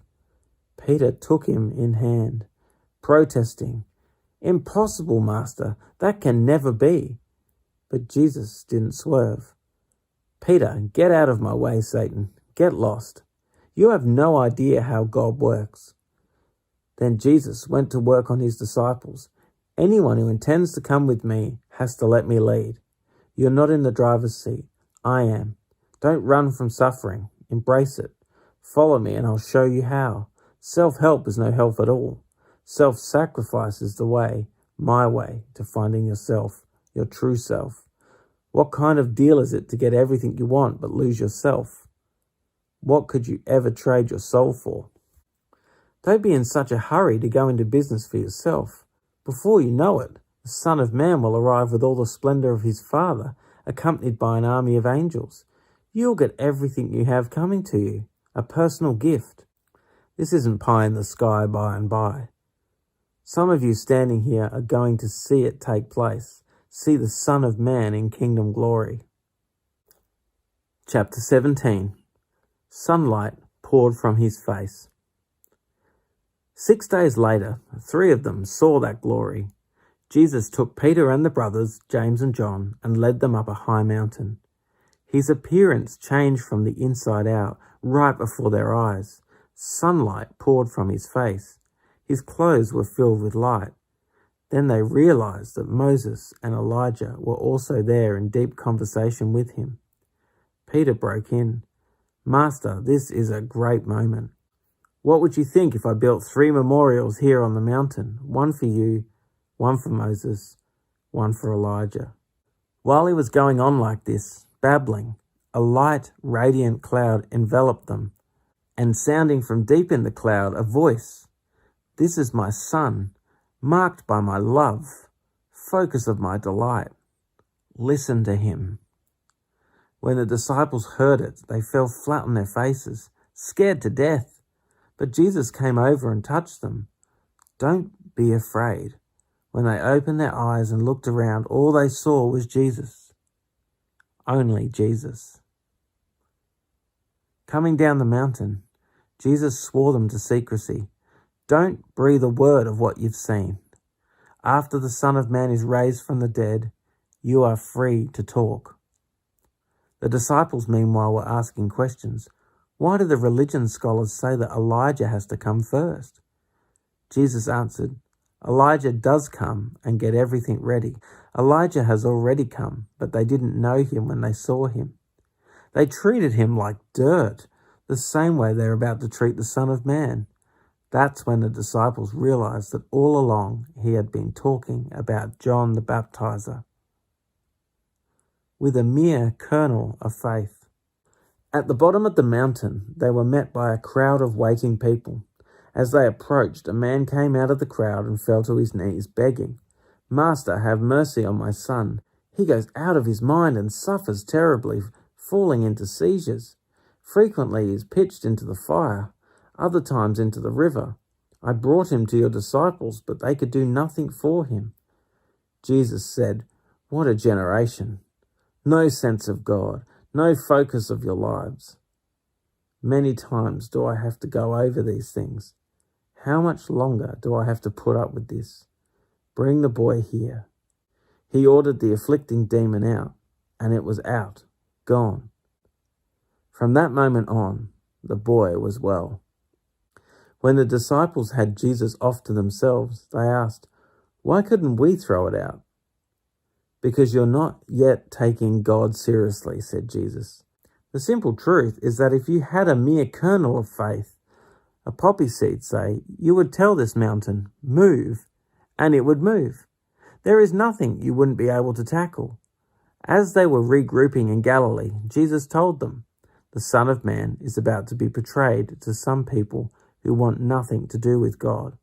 They will murder him, and 3 days later he will be raised alive." The disciples felt terrible. When they arrived at Capernaum, the tax men came to Peter and asked, "Does your teacher pay taxes?" Peter said, "Of course." But as soon as they were in the house, Jesus confronted him. "Simon, what do you think? When a king levies taxes, who pays? His children or his subjects?" He answered, "His subjects." Jesus said, "Then the children get off free, right? But so we don't upset them needlessly, go down to the lake, cast a hook, and pull in the first fish that bites. Open its mouth, and you'll find a coin. Take it and give it to the tax man. It will be enough for both of us." Chapter 18. Whoever becomes simple again. At about the same time, the disciples came to Jesus asking, "Who gets the highest rank in God's kingdom?" For an answer, Jesus called over a child, whom he stood in the middle of the room, and said, "I'm telling you, once and for all, that unless you return to square one and start over like children, you're not even going to get a look at the kingdom, let alone get in. Whoever becomes simple and elemental again, like this child, will rank high in God's kingdom. What's more, when you receive the childlike on my account, it's the same as receiving me. But if you give them a hard time, bullying or taking advantage of their simple trust, you'll soon wish you hadn't. You'd be better off dropped in the middle of a lake with a millstone around your neck, doomed to the world for giving these God-believing children a hard time. Hard times are inevitable, but you don't have to make it worse. And it's doomsday to you if you do. If your hand or your foot gets in the way of God, chop it off and throw it away. You're better off maimed or lame and alive than the proud owners of 2 hands and 2 feet, godless in a furnace of eternal fire. And if your eye distracts you from God, pull it out and throw it away. You're better off one-eyed and alive than exercising your 20/20 vision from inside the fire of hell. Watch that you don't treat a single one of these childlike believers arrogantly. You realize, don't you, that their personal angels are constantly in touch with my Father in heaven. Work it out between you. Look at it this way. If someone has 100 sheep and one of them wanders off, doesn't he leave the 99 and go after the one? And if he finds it, doesn't he make far more over it than the other 99 who stay put? Your Father in heaven feels the same way. He doesn't want to lose even one of these simple believers. If a fellow believer hurts you, go and tell him. Work it out between the two of you. If he listens, you've made a friend. If he won't listen, take 1 or 2 others along so that the presence of witnesses will keep things honest and try again.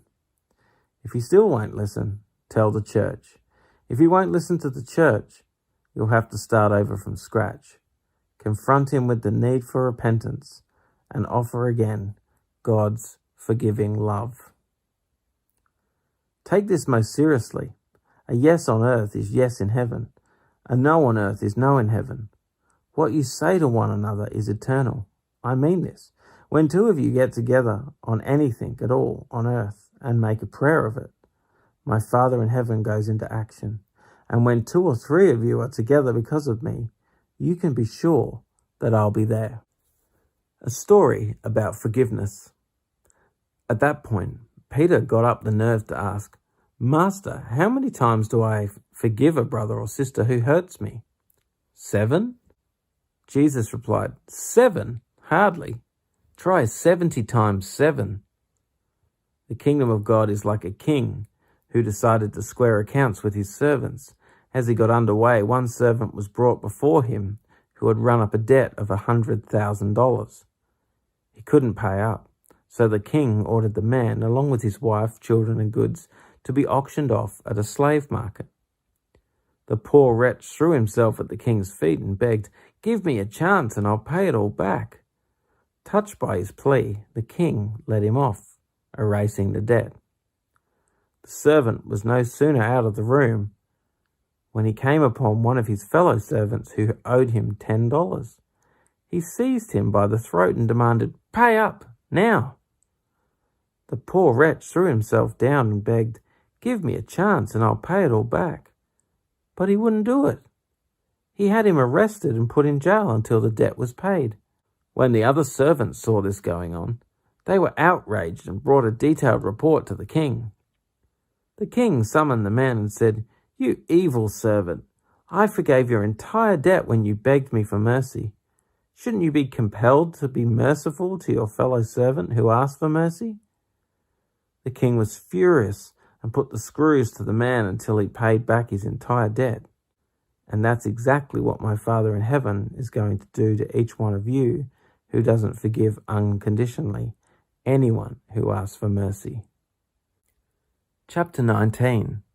Divorce. When Jesus had completed these teachings, he left Galilee and crossed the region of Judea, on the other side of the Jordan. Great crowds followed him there, and he healed them. One day the Pharisees were badgering him. "Is it legal for a man to divorce his wife for any reason?" He answered, "Haven't you read in your Bible that the Creator originally made man and woman for each other, male and female? And because of this, a man leaves father and mother and is firmly bonded to his wife, becoming one flesh. No longer 2 bodies, but one." Because God created this organic union of the 2 sexes, no one should desecrate his art by cutting them apart. They shot back in rebuttal. If that's so, why did Moses give instructions for divorce papers and divorce procedures? Jesus said, Moses provided for divorce as a concession to your hard-heartedness. But it is not part of God's original plan. I'm holding you to the original plan and holding you liable for adultery if you divorce your faithful wife and then marry someone else. I make an exception in cases where the spouse has committed adultery. Jesus' disciples objected. If those are the terms of marriage, we're stuck. Why get married? But Jesus said, not everyone is mature enough to live a married life. It requires a certain aptitude and grace. Marriage isn't for everyone. Some from birth seemingly never give marriage a thought. Others never get asked or accepted. And some decide not to get married for kingdom reasons. But if you're capable of growing into the largeness of marriage, do it. To enter God's kingdom.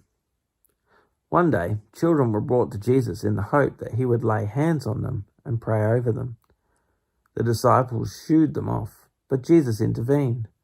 Let the children alone. Don't prevent them from coming to me. God's kingdom is made up of people like these. After laying hands on them, he left. Another day, a man stopped Jesus and asked, Teacher, what good thing must I do to get eternal life? Jesus said, Why do you question me about what's good? God is the one who is good. If you want to enter the life of God, just do what he tells you. The man asked, What in particular? Jesus said, Don't murder, don't commit adultery, don't steal, don't lie. Honor your father and mother, love your neighbor as yourself. The young man said, I've done all that. What's left? If you want to give it all you've got, Jesus replied, go sell your possessions, give everything to the poor. All your wealth will then be in heaven. Then come, follow me. That was the last thing the young man expected to hear, and so, crestfallen, he walked away. He was holding on tight to a lot of things, and he couldn't bear to let go. As he watched him go, Jesus told his disciples, Do you have any idea how difficult it is for the rich to enter God's kingdom? Let me tell you, it's easier to gallop a camel through a needle's eye than for the rich to enter God's kingdom. The disciples were staggered. Then who has any chance at all? Jesus looked hard at them and said, No chance at all if you think you can pull it off yourself. Every chance in the world if you can trust God to do it. Then Peter chimed in, We left everything and followed you. What did we get out of it? Jesus replied, Yes, you have followed me. In the recreation of the world, when the Son of Man will rule gloriously, who will have followed me will also rule, starting with the 12 tribes of Israel. And not only you, but anyone who sacrifices home, family, fields, whatever, because of me, will get it all back 100 times over, not to mention the considerable bonus of eternal life. This is the great reversal. Many of the first ending up last, and the last first. Chapter 20. A story about workers. God's kingdom is like an estate manager who went out early in the morning to hire workers for his vineyard. They agreed on a wage of $1 a day and went to work. Later, about 9 o'clock, the manager saw some other men hanging around the town square unemployed. He told them to go to work in his vineyard and he would pay them a fair wage. They went. He did the same thing at noon and again at 3 o'clock. At 5 o'clock he went back and found still others standing around. He said, Why are you standing around all day doing nothing? They said, Because no one hired us. He told them to go to work in his vineyard. When the day's work was over, the owner of the vineyard instructed his foreman, Call the workers in and pay them their wages. Start with the last hired and go on to the first. Those hired at 5 o'clock came up and were each given $1. When those who were hired first saw that, they assumed they would get far more. But they got the same, each of them $1. Taking the $1, They groused angrily at the manager. "These last workers put in only 1 easy hour, and you just made them equal to us, who slaved all day under a scorching sun." He replied to the one speaking for the rest, "Friend, I haven't been unfair. We agreed on the wage of $1, didn't we? So take it and go. I decided to give to the one who came last the same as you. Can't I do what I want with my own money? Are you going to get stingy because I'm generous?" Here it is again, the great reversal. Many of the first ending up last, and the last first. A drink from the cup. Jesus, now well on the way up to Jerusalem, took the 12 off to the side of the road and said, "Listen to me carefully. We are on our way up to Jerusalem. When we get there, the Son of Man will be betrayed to the religious leaders and scholars. They will sentence him to death. They will then hand him over to the Romans for mockery and torture and crucifixion. On the third day, he will be raised up alive." It was about that time that the mother of the Zebedee brothers came with her 2 sons and knelt before Jesus with a request. "What do you want?" Jesus asked. She said, "Give your word that these 2 sons of mine will be awarded the highest places of honor in your kingdom, one at your right hand and one at your left." Jesus responded, "You have no idea what you're asking." And he said to James and John, "Are you capable of drinking the cup that I'm about to drink?" They said, "Sure, why not?" Jesus said, "Come to think of it, you are going to drink my cup. But as to awarding places of honor, that's not my business. My Father is taking care of that." When the 10 others heard about this, they lost their tempers, thoroughly disgusted with the 2 brothers. So Jesus got them together to settle things down. He said, "You've observed how godless rulers throw their weight around, how quickly a little power goes to their heads. It's not going to be that way with you.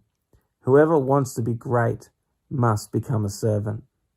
Whoever wants to be first among you must be your slave. That is what the Son of Man has done. He came to serve, not be served, and then to give away his life in exchange for the many who are held hostage." As they were leaving Jericho, a huge crowd followed. Suddenly they came upon 2 blind men sitting alongside the road. When they heard it was Jesus passing, they cried out, "Master, have mercy on us. Mercy, Son of David." The crowd tried to hush them up, but they got all the louder, crying, "Master, have mercy on us. Mercy, Son of David." Jesus stopped and called over, "What do you want from me?" They said, "Master, we want our eyes opened. We want to see." Deeply moved, Jesus touched their eyes. They had their sight back that very instant and joined the procession. Chapter 21. The Royal Welcome. When they neared Jerusalem, having arrived at Bethphage on Mount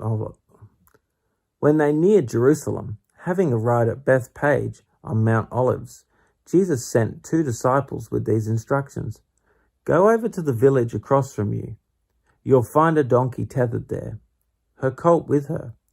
Untie her and bring them to me. If anyone asks what you're doing, say, 'The Master needs them.' He will send them with you." This is the full story of what was sketched earlier by the prophet. "Tell Zion's daughter, look, your king's on his way, poised and ready, mounted on a donkey, on a colt, foal of a pack animal." The disciples went and did exactly what Jesus told them to do. They led the donkey and colt out, laid some of their clothes on them, and Jesus mounted. Nearly all the people in the crowd threw their garments down on the road, giving him a royal welcome. Others cut branches from the trees and threw them down as a welcome mat. Crowds went ahead and crowds followed, all of them calling out, "Hosanna to David's son! Blessed is he who comes in God's name." As he made his entrance into Jerusalem, the whole city was shaken. Unnerved, people were asking, "What's going on here? Who is this?" The parade crowd answered, "This is the prophet Jesus, the one from Nazareth in Galilee." he kicked over the tables. Jesus went straight to the temple and threw out everyone who had set up shop, buying and selling. He kicked over the tables of loan sharks and the stalls of dove merchants. He quoted this text, "My house was designated a house of prayer. You've made it a hangout for thieves." Now there was room for the blind and crippled to get in. They came to Jesus and he healed them. When the religious leaders saw the outrageous things he was doing and heard all the children running and shouting through the temple, "Hosanna to David's son," they were up in arms and took him to task. "Do you hear what these children are saying?" Jesus said, "Yes, I hear them. And haven't you read in God's word, from the mouths of children and babies, I'll furnish a place of praise?" Fed up, Jesus turned on his heel and left the city for Bethany, where he spent the night. The withered fig tree. Early the next morning, Jesus was returning to the city. He was hungry. Seeing a lone fig tree alongside the road, he approached it, anticipating a breakfast of figs. When he got to the tree, there was nothing but fig leaves. He said, "No more figs from this tree, ever." The fig tree withered on the spot, a dry stick. The disciples saw it happen. They rubbed their eyes, saying, "Did we really see this? A leafy tree one minute, a dry stick the next?" But Jesus was matter of fact. Yes, and if you embrace this kingdom life and don't doubt God, you'll not only do minor feats like I did to the fig tree, but also triumph over huge obstacles. This mountain, for instance, you'll tell jump in the lake, and it will. Absolutely everything, ranging from small to large, as you make it part of your believing prayer, gets included as you lay hold of God. True authority. Then he was back in the temple, teaching. The high priests and leaders of the people came up and demanded, "Show us your credentials. Who authorized you to teach here?" Jesus responded, "First, let me ask you a question. You answer my question, and I'll answer yours. About the baptism of John, who authorized it? Heaven or humans?" They were on the spot and knew it. They pulled back into a huddle and whispered, "If we say heaven, he'll ask us why we didn't believe him. If we say humans, we're up against it with the people because they will hold John up as a prophet." They decided to concede that round to Jesus. "We don't know," they answered. Jesus said, "Then neither will I answer your question." The story of two sons. Tell me what you think of this story. A man had two sons. He went up to the first and said, "Son, go out for the day and work in the vineyard." The son answered, "I don't want to." Later on, he thought better of it and went. The father gave the same command to the second son. He answered, "Sure, glad to." But he never went. Which of the two sons did what the father asked? They said, "The first." Jesus said, "Yes, and I tell you, the crooks and whores are going to precede you into God's kingdom. John came to you showing you the right road. You turned up your noses at him, but the crooks and whores believed him. Even when you saw their changed lives, you didn't care enough to change and believe him." The story of the greedy farmhands. Here's another story. Listen closely. There once was a man, a wealthy farmer, who planted a vineyard. He fenced it, dug a winepress, put up a watchtower, then turned it over to the farmhands and went off on a trip. When it was time to harvest the grapes, he sent his servants back to collect his profits. The farmhands grabbed the first servant and beat him up. The next one they murdered. They threw stones at the third, but he got away. The owner tried again, sending more servants. They got the same treatment. The owner was at the end of his rope. He decided to send his son. Surely, he thought, they'll respect my son. But when the farmhands saw the son arrive, they rubbed their hands in greed. This is the heir. Let's kill him and have it all for ourselves. They grabbed him, threw him out, and killed him. Now, when the owner of the vineyard arrives home from his trip, what do you think he'll do to the farmhands? He'll kill them. A rotten bunch and good riddance, they answered. He'll kill them. A rotten bunch and good riddance, they answered. Then he'll assign the vineyard to farmhands, who will hand over the profits when it's time. Jesus said, Right, and you can read it for yourselves in your Bibles. The stone the masons threw out is now the cornerstone. This is God's work. We rub our eyes. We can hardly believe it. This is the way it is with you. God's kingdom will be taken back from you and handed over to a people who will live out a kingdom life. Whoever stumbles on this stone gets shattered. Whoever the stone falls on gets smashed. When the religious leaders heard this story, they knew it was aimed at them. They wanted to arrest Jesus and put him in jail, but intimidated by public opinion, they held back.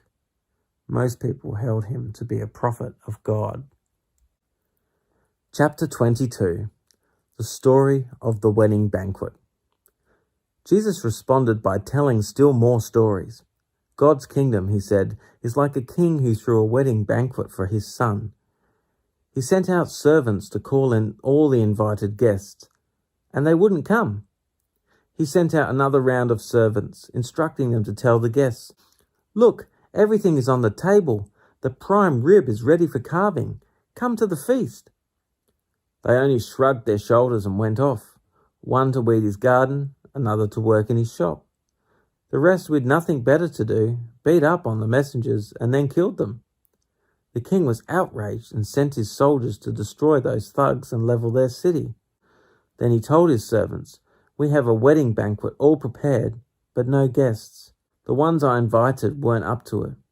Go out into the busiest intersections in town and invite anyone you find to the banquet. The servants went out on the streets and rounded up everything they laid eyes on, good and bad regardless. And so the banquet was on, every place filled. When the king entered and looked over the scene, he spotted a man who wasn't properly dressed. He said to him, Friend, how dare you come in here looking like that? The man was speechless. Then the king told his servants, Get him out of here, fast, tie him up and ship him to hell, and make sure he doesn't get back in. That's what I mean when I say many get invited, only a few make it. Paying taxes. That's when the Pharisees plotted a way to trap him into saying something damaging. They sent their disciples with a few of Herod's followers mixed in to ask, Teacher, we know you have integrity. Teach the way of God accurately. Are indifferent to popular opinion and don't pander to your students. So tell us honestly, is it right to pay taxes to Caesar or not? Jesus knew they were up to no good. He said, Why are you playing these games with me? Why are you trying to trap me? Do you have a coin? Let me see it. They handed him a silver piece. This engraving, who does it look like? And whose name is on it? They said, Caesar. Then give Caesar what is his, and give God what is his. The Pharisees were speechless. They went off shaking their heads. Marriage and resurrection. That same day, the Sadducees approached him. This is the party that denies any possibility of resurrection. They asked, Teacher, Moses said that if a man dies childless, his brother is obligated to marry his widow and get her with child. Here's a case where there were 7 brothers. The first brother married and died, leaving no child, and his wife passed to the brother. The second brother also left her childless, when the third and on, all 7. Eventually the wife died. Now here's our question. At the resurrection, whose wife is she? She was a wife to each of them. Jesus answered, You're off base on 2 counts. You don't know your Bibles and you don't know how God works. At the resurrection, we're beyond marriage. As with the angels, all our ecstasies and intimacies then will be with God. And regarding your speculation on whether the dead are raised or not, don't you read your Bibles? The grammar is clear. God says, I am, not was, the God of Abraham, the God of Isaac, the God of Jacob. The living God defines himself not as the God of dead men, but of the living. Hearing this exchange, the crowd was much impressed. The most important command. When the Pharisees heard how he had bested the Sadducees, they gathered their forces for an assault. One of their religion scholars spoke for them, posing a question they hoped would show him up. "Teacher, which command in God's law is the most important?" Jesus said, "Love the Lord your God with all your passion and prayer and intelligence. This is the most important, the first on any list.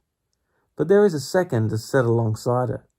Love others as well as you love yourself." These two commands are pegs. Everything in God's law and the prophets hangs on them. David's son and master. As the Pharisees were regrouping, Jesus caught them off balance with his own test question. "What do you think about the Christ?" "Whose son is he?" they said. "David's son?" Jesus replied, "Well, if the Christ is David's son, how do you explain that David, under inspiration, named Christ his master? God said to my master, 'Sit here at my right hand until I make your enemies your footstool.' Now, if David calls him master, how can he at the same time be his son?" That stumped them, literalists that they were. Unwilling to risk losing face again in one of these public verbal exchanges, they quit asking questions for good. Chapter 23. Religious fashion shows. Now Jesus turned to address his disciples, along with the crowd that had gathered with them. The religion scholars and Pharisees are competent teachers in God's law. You won't go wrong in following their teachings on Moses. But be careful about following them. They talk a good line, but they don't live it. They don't take it into their hearts and live it out in their behavior. It's all spit and polish veneer. Instead of giving you God's law as food and drink by which you can banquet on God, they package it in bundles of rules, loading you down like pack animals. They seem to take pleasure in watching you stagger under these loads and wouldn't think of lifting a finger to help. Their lives are perpetual fashion shows, embroidered prayer shawls one day and flowery prayers the next. They love to sit at the head table at church dinners, basking in the most prominent positions, preening in the radiance of public flattery, receiving honorary degrees, and getting called doctor and reverend. Don't let people do that to you, put you on a pedestal like that. You all have a single teacher, and you are all classmates. Don't set people up as experts over your life, letting them tell you what to do. Save that authority for God. Let him tell you what to do. No one else should carry the title of Father. You have only one Father, and he's in heaven. And don't let people maneuver you into taking charge of them. There is only one life leader for you and them, Christ. Do you want to stand out? Then step down. Be a servant. If you puff yourself up, you'll get the wind knocked out of you. But if you're content to simply be yourself, your life will count for plenty. Frauds. I've had it with you. You're hopeless. You religion scholars. You Pharisees. Frauds. Your lives are roadblocks to God's kingdom. You refuse to enter and won't let anyone else in either. You're hopeless. You religion scholars and Pharisees. Frauds. You go halfway around the world to make a convert, but once you get him, you make him into a replica of yourselves. Double damned. You're hopeless. What arrogant stupidity. You say if someone makes a promise with his fingers crossed, that's nothing. But if he swears with his hand on the Bible, that's serious? What arrogance. Does the leather on your Bible carry more weight than the skin on your hands? And what about this piece of trivia? If you shake hands on a promise, that's nothing. But if you raise your hand that God is your witness, that's serious? What ridiculous hair-splitting. What difference does it matter whether you shake hands or raise hands? A promise is a promise. What difference does it make if you make your promise inside or outside a house of worship? A promise is a promise. God is present. watching and holding you to account regardless. You're hopeless, you religion scholars and Pharisees. Frauds. You keep meticulous account books, tithing on every nickel and dime you get, but on the meat of God's laws, things like fairness and compassion and commitment, the absolute basics, you carelessly take it or leave it. Careful bookkeeping is commendable, but the basics are required. Do you have any idea how silly you look, writing a life story that's wrong from start to finish, nitpicking over commas and semicolons? You're hopeless, you religion scholars and Pharisees. Frauds. You burnish the surface of your cups and bowls so they sparkle in the sun, while the insides are maggoty with your greed and gluttony. Stupid Pharisee. Scour the insides, and then the gleaming surface will mean something. You're hopeless, you religion scholars and Pharisees. Frauds. You're like manicured grave plots. Grass clipped and the flowers bright, but 6 feet down it's all rotting bones and worm-eaten flesh. People look at you and think you're saints, but beneath the skin, you're total frauds. You're hopeless, you religion scholars and Pharisees. Frauds. You build granite tombs for your prophets and marble monuments for your saints. And you say that if you had lived in the days of your ancestors, no blood would have been on your hands. You protest too much. You're cut from the same cloth as those murderers and daily add to the death count. Snakes, reptilian snakes, do you think you can worm your way out of this? Never have to pay the piper?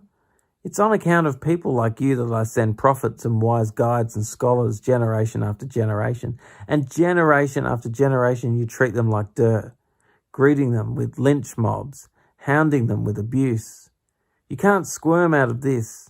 Every drop of righteous blood ever spilled on this earth, beginning with the blood of that good man Abel, right down to the blood of Zechariah, Barachiah's son, whom you murdered at his prayers, is on your head. All this, I'm telling you, is coming down on you, on your generation. Jerusalem, Jerusalem, murderer of prophets, killer of the ones who brought you God's news. How often I've ached to embrace your children, the way a hen gathers her chicks under her wings, and you wouldn't let me. And now you're so desolate, nothing but a ghost town. What is there left to say? Only this: I'm out of here soon. The next time you see me, you'll say, oh, God has blessed him. He's come, bringing God's rule. Chapter 24. Routine History. Jesus then left the temple. As he walked away, his disciples pointed out how very impressive the temple architecture was. Jesus said, "You're not impressed by all this sheer size, are you? The truth of the matter is, there's not a stone in that building that is not going to end up in a pile of rubble." Later, as he was sitting on Mount Olives, his disciples approached and asked him, "Tell us, when are these things going to happen? What will be the sign of your coming, that the time's up?" Jesus said, "Watch out for doomsday deceivers. Many leaders are going to show up with forged identities, claiming I am Christ the Messiah. They will deceive a lot of people. When reports come in of wars and rumored wars, keep your head and don't panic. This is routine history. This is no sign of the end. Nation will fight nation and ruler fight ruler over and over. Famines and earthquakes will occur in various places. This is nothing compared to what is coming. They are going to throw you to the wolves and kill you, everyone hating you because you carry my name. And then going from bad to worse, it'll be dog eat dog, everyone at each other's throat, everyone hating each other. In the confusion, lying preachers will come forward and deceive a lot of people. For many others, the overwhelming spread of evil will do them in. Nothing left of their love but a mound of ashes. Staying with it, that's what God requires. Stay with it to the end. You won't be sorry, and you'll be saved. All during this time, the good news, the message of the kingdom, will be preached all over the world, a witness staked out in every country, and then the end will come. The monster of desecration. But be ready to run for it when you see the monster of desecration set up in the temple sanctuary. The prophet Daniel described this. If you've read Daniel, you'll know what I'm talking about. If you're living in Judea at the time, run for the hills. If you're working in the yard, don't return to the house to get anything. If you're out in the field, don't go back and get your coat. Pregnant and nursing mothers will have it especially hard. Hope and pray this won't happen during winter or on a Sabbath. This is going to be trouble on a scale beyond what the world has ever seen or will see again. If these days of trouble were left to run their course, nobody would make it. But on account of God's chosen people, the trouble will be cut short. The arrival of the Son of Man. If anyone tries to flag you down calling out, "Here's the Messiah," or points, "There he is," don't fall for it. Fake messiahs and lying preachers are going to pop up everywhere. Their impressive credentials and dazzling performances will pull the wool over the eyes of even those who ought to know better. But I've given you fair warning. So if they say, "Run to the country and see him arrive," or "Quick, get downtown, see him come," don't give them the time of day. The arrival of the Son of Man isn't something you go to see. He comes like swift lightning to you. Whenever you see crowds gathering, think of carrion vultures circling, moving in, hovering over a rotting carcass. You can be quite sure that it's not the living Son of Man pulling in those crowds. Following those hard times, sun will fade out, moon cloud over, stars fall out of the sky, cosmic powers tremble. Then the arrival of the Son of Man, it will fill the skies. No one will miss it. Unready people all over the world, outsiders to the splendor and power, will raise a huge lament as they watch the Son of Man blazing out of heaven. At the same moment, he'll dispatch his angels with a trumpet blast summons, pulling in God's chosen from the four winds, from pole to pole. Take a lesson from the fig tree. From the moment you notice its buds form, the merest hint of green, you know summer's just around the corner. So it is with you. When you see all these things, you'll know he's at the door. Don't take this lightly. I'm not just saying this for some future generation, but for all of you. This age continues until all these things take place. Sky and earth will wear out. My words won't wear out. But the exact day and hour, no one knows that, not even heaven's angels, not even the Son. Only the Father knows. The arrival of the Son of Man will take place in times like Noah's. Before the great flood, everyone was carrying on as usual, having a good time right up to the day Noah boarded the ark. They knew nothing until the flood hit and swept everything away. The Son of Man's arrival will be like that. 2 men will be working in the field. 1 will be taken, 1 left behind. 2 women will be grinding at the mill. 1 will be taken, 1 left behind. So stay awake, alert. You have no idea what day your master will show up. But you do know this. You know that if the homeowner had known what time of night the burglar would arrive, he would have been there with his dogs to prevent the break-in. Be vigilant, just like that. You have no idea when the Son of Man is going to show up. Who here qualifies for the job of overseeing the kitchen? A person the master can depend on to feed the workers on time each day. Someone the master can drop in on unannounced and always find him doing his job. A God-blessed man or woman, I tell you. It won't be long before the master will put this person in charge of the whole operation. But if that person only looks out for himself, and the minute the master is away does what he pleases, abusing the help and throwing drunken parties for his friends, the master is going to show up when he least expects it and make hash of him. He'll end up in the dump with the hypocrites, out in the cold, shivering, teeth chattering. Chapter 25. The Story of the Virgins. God's kingdom is like 10 young virgins who took oil lamps and went out to greet the bridegroom. 5 were silly and 5 were smart. The silly virgins took lamps, but no extra oil. The smart virgins took jars of oil to feed their lamps. The bridegroom didn't show up when they expected him, and they all fell asleep. In the middle of the night, someone yelled out, "He's here! The bridegroom's here! Go out and greet him!" The 10 virgins got up and got their lamps ready. The silly virgins said to the smart ones, "Our lamps are going out. Lend us some of your oil." They answered, "There might not be enough to go around. Go buy your own." They did, but while they were out buying oil, the bridegroom arrived. When everyone who was there to greet him had gone into the wedding feast, the door was locked.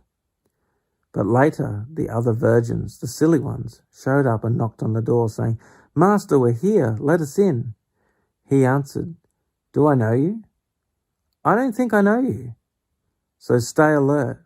You have no idea when he might arrive." The story about investment.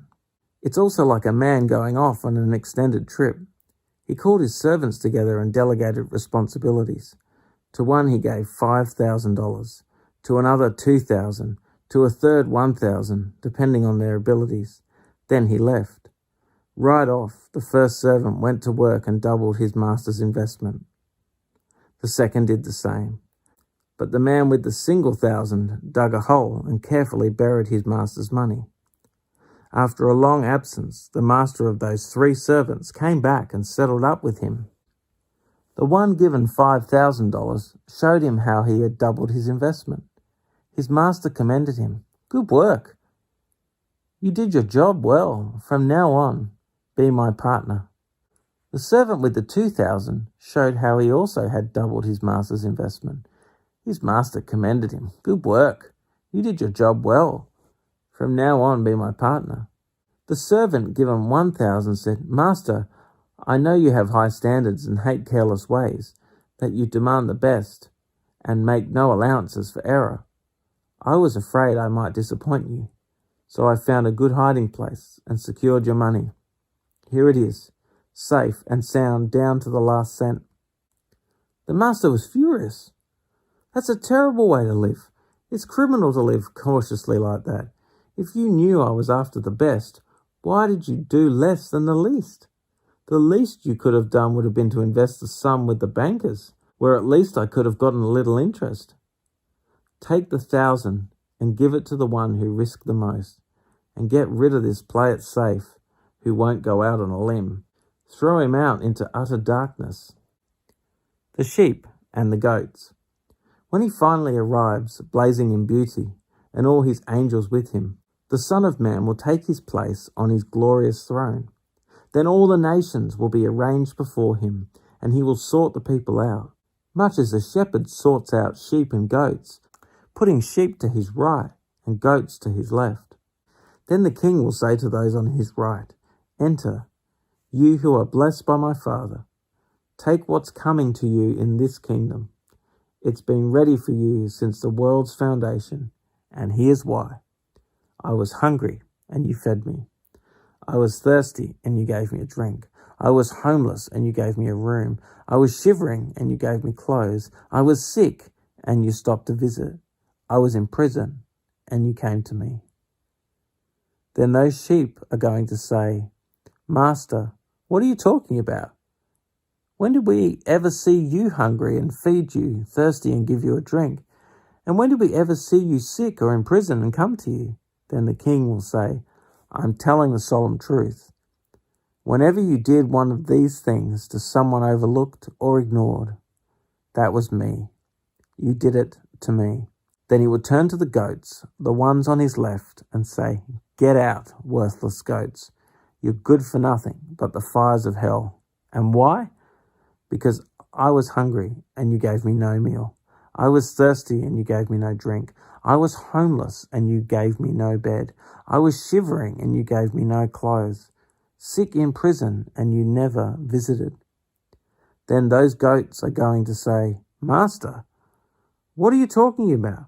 When did we ever see you hungry or thirsty or homeless or shivering or sick in prison and didn't help?" He will answer them, "I'm telling the solemn truth. Whenever you failed to do one of these things to someone who was being overlooked or ignored, that was me.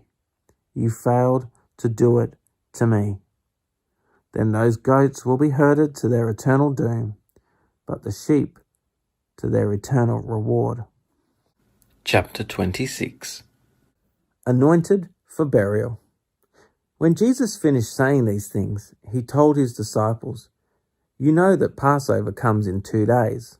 That's when the Son of Man will be betrayed and handed over for crucifixion." At that very moment, the party of high priests and religious leaders was meeting in the chambers of the chief priest named Caiaphas, conspiring to seize Jesus by stealth and kill him. They agreed that it should not be done during Passover week. "We don't want a riot on our hands," they said.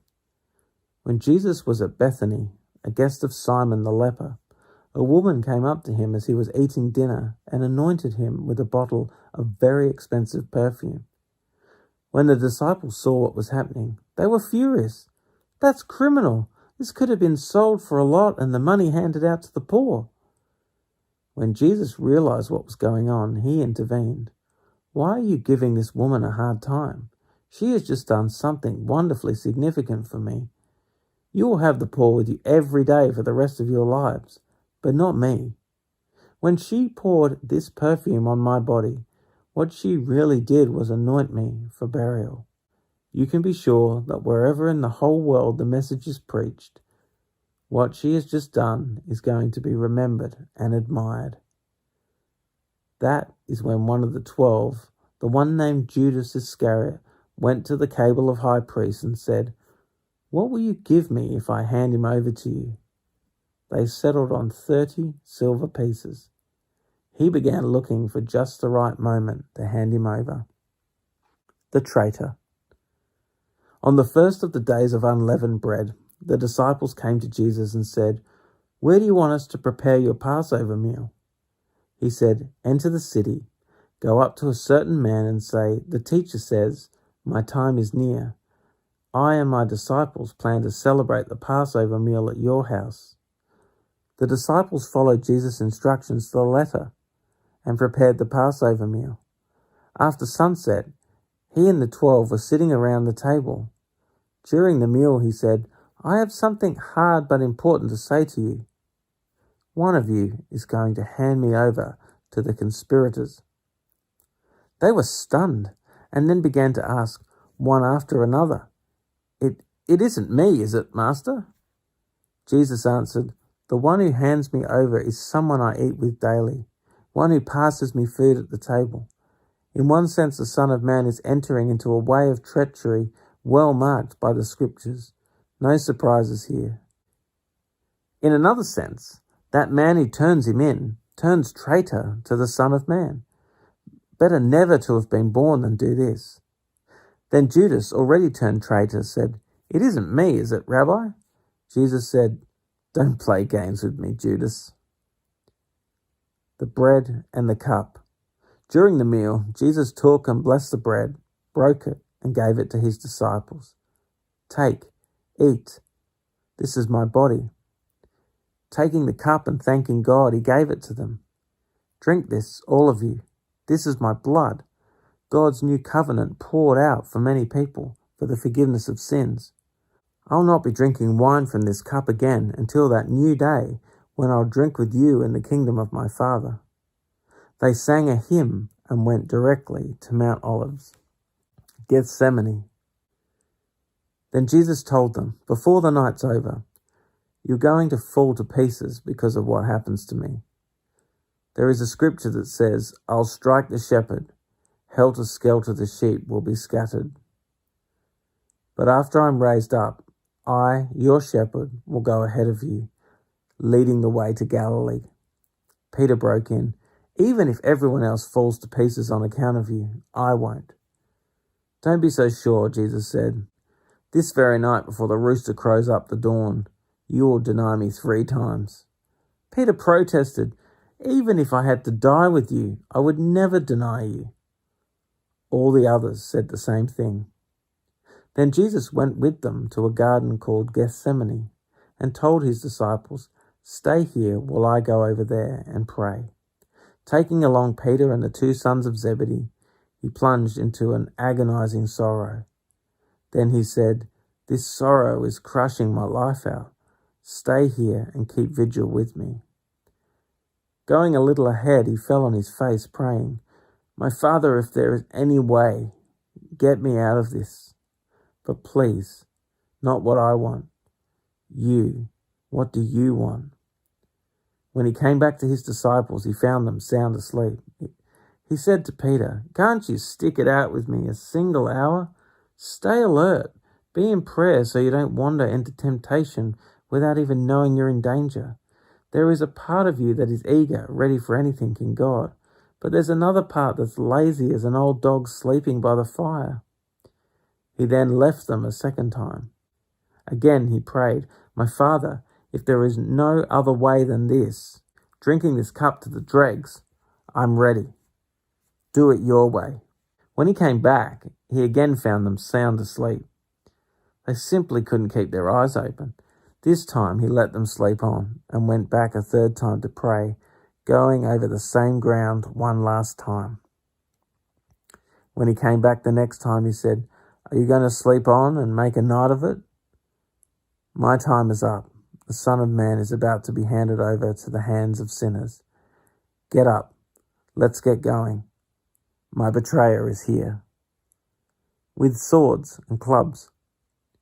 The words were barely out of his mouth when Judas, the one from the 12, showed up, and with him a gang from the high priests and religious leaders brandishing swords and clubs. The betrayer had worked out a sign with them. "The one I kiss, that's the one. Seize him." He went straight to Jesus, greeted him, "How are you, Rabbi?" and kissed him. Jesus said, "Friend, why this charade?" Then they came on him, grabbed him and roughed him up. One of those with Jesus pulled his sword and, taking a swing at the chief priest's servant, cut off his ear. Jesus said, "Put your sword back where it belongs. All who use swords are destroyed by swords. Don't you realize that I am able right now to call my Father and 12 companies, more if I want them, of fighting angels would be here battle ready? But if I did that, how would the scriptures come true that say this is the way it has to be?" Then Jesus addressed the mob. "What is this, coming out after me with swords and clubs as if I were a dangerous criminal? Day after day I've been sitting in the temple teaching, and you never so much as lifted a hand against me. You've done it this way to confirm and fulfill the prophetic writings." Then all the disciples cut and ran. False charges. The gang that had seized Jesus led him before Caiaphas, the chief priest, where the religion scholars and leaders had assembled. Peter followed at a safe distance until they got to the chief priest's courtyard. Then he slipped in and mingled with the servants, watching to see how things would turn out. The high priests, conspiring with the Jewish council, tried to cook up charges against Jesus in order to sentence him to death. But even though many stepped up, making up one false accusation after another, nothing was believable. Finally, 2 men came forward with this. "He said, 'I can tear down this temple of God and after 3 days rebuild it.'" The chief priest stood up and said, "What do you have to say about this accusation?" Jesus kept silent. Then the chief priest said, "I command you by the authority of the living God to say if you are the Messiah, the Son of God." Jesus was curt. "You yourself said it, and that's not all. Soon you'll see it for yourself. The Son of Man seated at the right hand of the Mighty One, arriving on the clouds of heaven." At that, the chief priest lost his temper, ripping his robes, yelling, "He blasphemed! Why do we need witnesses to accuse him? You all heard him blaspheme. Are you going to stand for such blasphemy?" They all said, "Death! That seals his death sentence." Then they were spitting in his face and banging him around. They jeered as they slapped him. "Prophesy, Messiah! Who hit you that time?" Denial in the courtyard. All this time, Peter was sitting out in the courtyard. One servant girl came up to him and said, "You were with Jesus the Galilean." In front of everybody there, he denied it. "I don't know what you're talking about." As he moved over towards the gate, someone else said to the people there, "This man was with Jesus the Nazarene." Again he denied it, salting his denial with an oath. "I swear I never laid eyes on the man." Shortly after that, some bystanders approached Peter. "You've got to be one of them. Your accent gives you away." Then he got really nervous and swore, "I don't know the man." Just then, a rooster crowed. Peter remembered what Jesus had said, "Before the rooster crows, you will deny me 3 times." He went out and cried and cried and cried. Chapter 27. 30 silver coins. In the first light of dawn, all the high priests and religious leaders met and put the finishing touches on their plot to kill Jesus.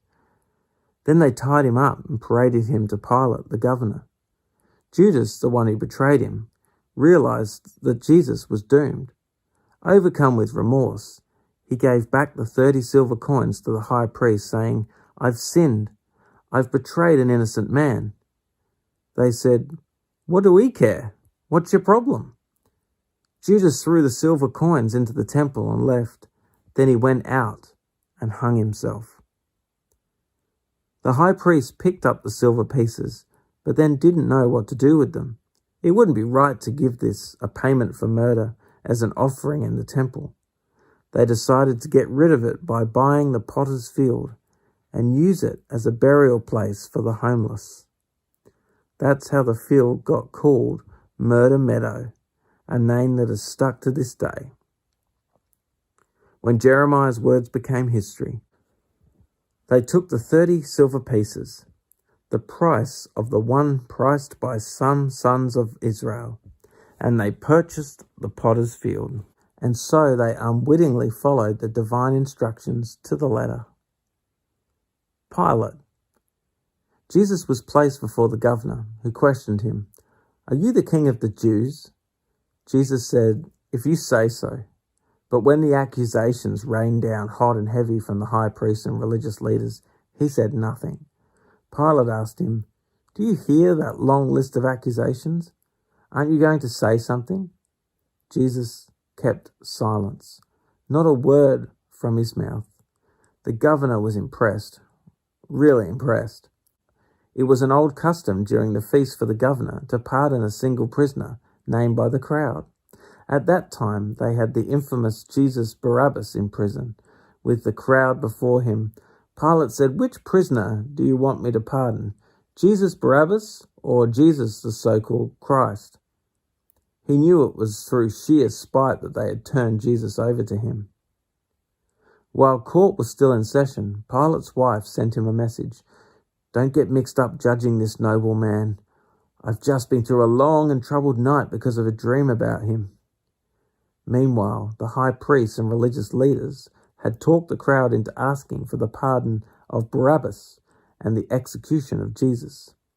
The governor asked, "Which of the 2 do you want me to pardon?" They said, "Barabbas." "Then what do I do with Jesus, the so-called Christ?" They all shouted, "Nail him to a cross." He objected, "But for what crime?" But they yelled all the louder, "Nail him to a cross." When Pilate saw that he was getting nowhere and that a riot was imminent, he took a basin of water and washed his hands in full sight of the crowd, saying, "I'm washing my hands of responsibility for this man's death. From now on, it's in your hands, your judge and jury." The crowd answered, "We'll take the blame, we and our children after us." Then he pardoned Barabbas, but he had Jesus whipped and then handed over for crucifixion. The crucifixion. The soldiers assigned to the governor took Jesus into the governor's palace and got the entire brigade together for some fun. They stripped him and dressed him in a red toga. They plaited a crown from branches of a thorn bush and set it on his head. They put a stick in his right hand for a scepter. Then they knelt before him in mocking reverence. "Bravo, King of the Jews," they said. "Bravo." Then they spit on him and hit him on the head with the stick. When they had had their fun, they took off the toga and put his own clothes back on him. Then they proceeded out to the crucifixion. Along the way, they came on a man from Cyrene named Simon and made him carry Jesus' cross. Arriving at Golgotha, the place they called Skull Hill, they offered him a mild painkiller, a mixture of wine and myrrh. But when he tasted it, he wouldn't drink it. After they had finished nailing him to the cross and were waiting for him to die, they whiled away the time by throwing dice for his clothes. Above his head they had posted the criminal charge against him. This is Jesus, the King of the Jews. Along with him, they also crucified 2 criminals, one to his right, the other to his left. People passing along the road jeered, shaking their heads in mock lament. You bragged that you could tear down the temple and then rebuild it in 3 days. So show us your stuff. Save yourself. If you're really God's son, come down from that cross. The high priests, along with the religion scholars and leaders, were right there mixing it up with the rest of them, having a great time poking fun at him. He saved others. He can't save himself. King of Israel, is he? Then let him get down from that cross. We'll all become believers then. He was so sure of God. Well, let him rescue his son now, if he wants him. He did claim to be God's son, didn't he? Even the 2 criminals crucified next to him joined in the mockery. From noon to 3, the whole earth was dark. Around mid-afternoon, Jesus groaned out of the depths, crying loudly, Eli, Eli, lama sabachthani, which means, my God, why have you abandoned me? Some bystanders who heard him said, He's calling for Elijah. One of them ran and got a sponge soaked in sour wine and lifted it on a stick so he could drink. The others joked, Don't be in such a hurry. Let's see if Elijah comes and saves him. But Jesus, again crying out loudly, breathed his last. At that moment, the temple curtain was ripped in 2, top to bottom. There was an earthquake, and rocks were split in pieces. What's more, tombs were opened up, and many bodies of believers asleep in their graves were raised. After Jesus' resurrection, they left the tombs, entered the holy city, and appeared to many. The captain of the guard and those with him, when they saw the earthquake and everything else that was happening, were scared to death. They said, This has to be the Son of God. There were also quite a few women watching from a distance, women who had followed Jesus from Galilee in order to serve him. Among them were Mary Magdalene, Mary the mother of James and Joseph, and the mother of the Zebedee brothers. The tomb. Late in the afternoon, a wealthy man from Arimathea, a disciple of Jesus, arrived. His name was Joseph. He went to Pilate and asked for Jesus' body. Pilate granted his request. Joseph took the body and wrapped it in clean linens, put it in his own tomb, a new tomb only recently cut into the rock, and rolled a large stone across the entrance. Then he went off. But Mary Magdalene and the other Mary stayed, sitting in plain view of the tomb. After sundown, the high priests and Pharisees arranged a meeting with Pilate. They said, Sir, we just remembered that liar announced while he was still alive, after 3 days I will be raised.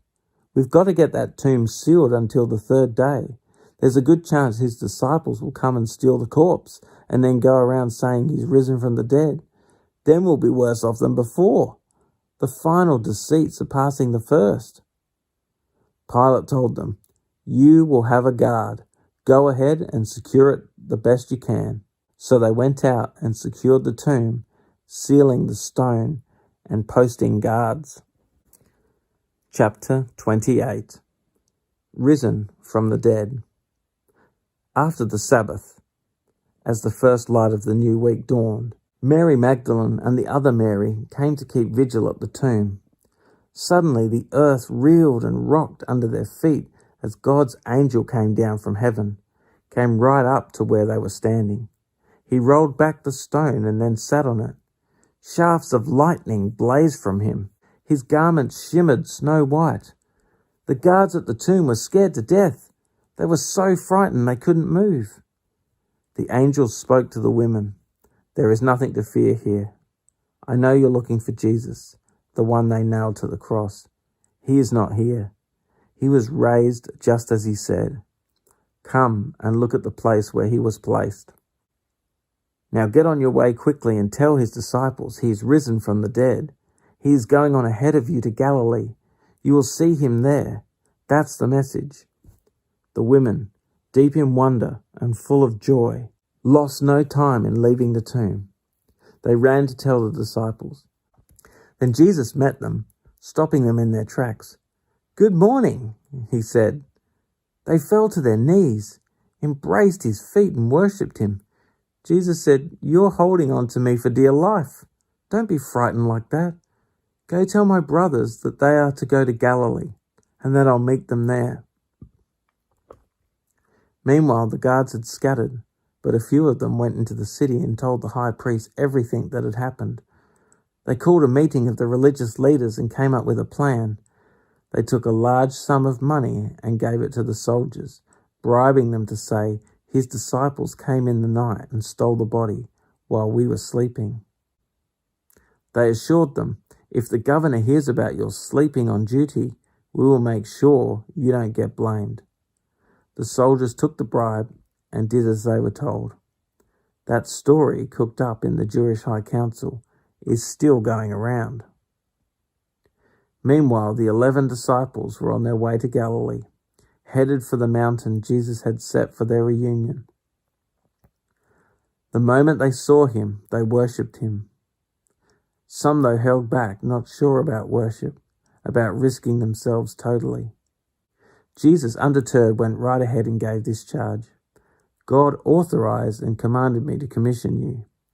Go out and train everyone you meet, far and near, in this way of life, marking them by baptism in the threefold name, Father, Son, and Holy Spirit. Then instruct them in the practice of all I've commanded you. I'll be with you as you do this, day after day after day, right up to the end of the age."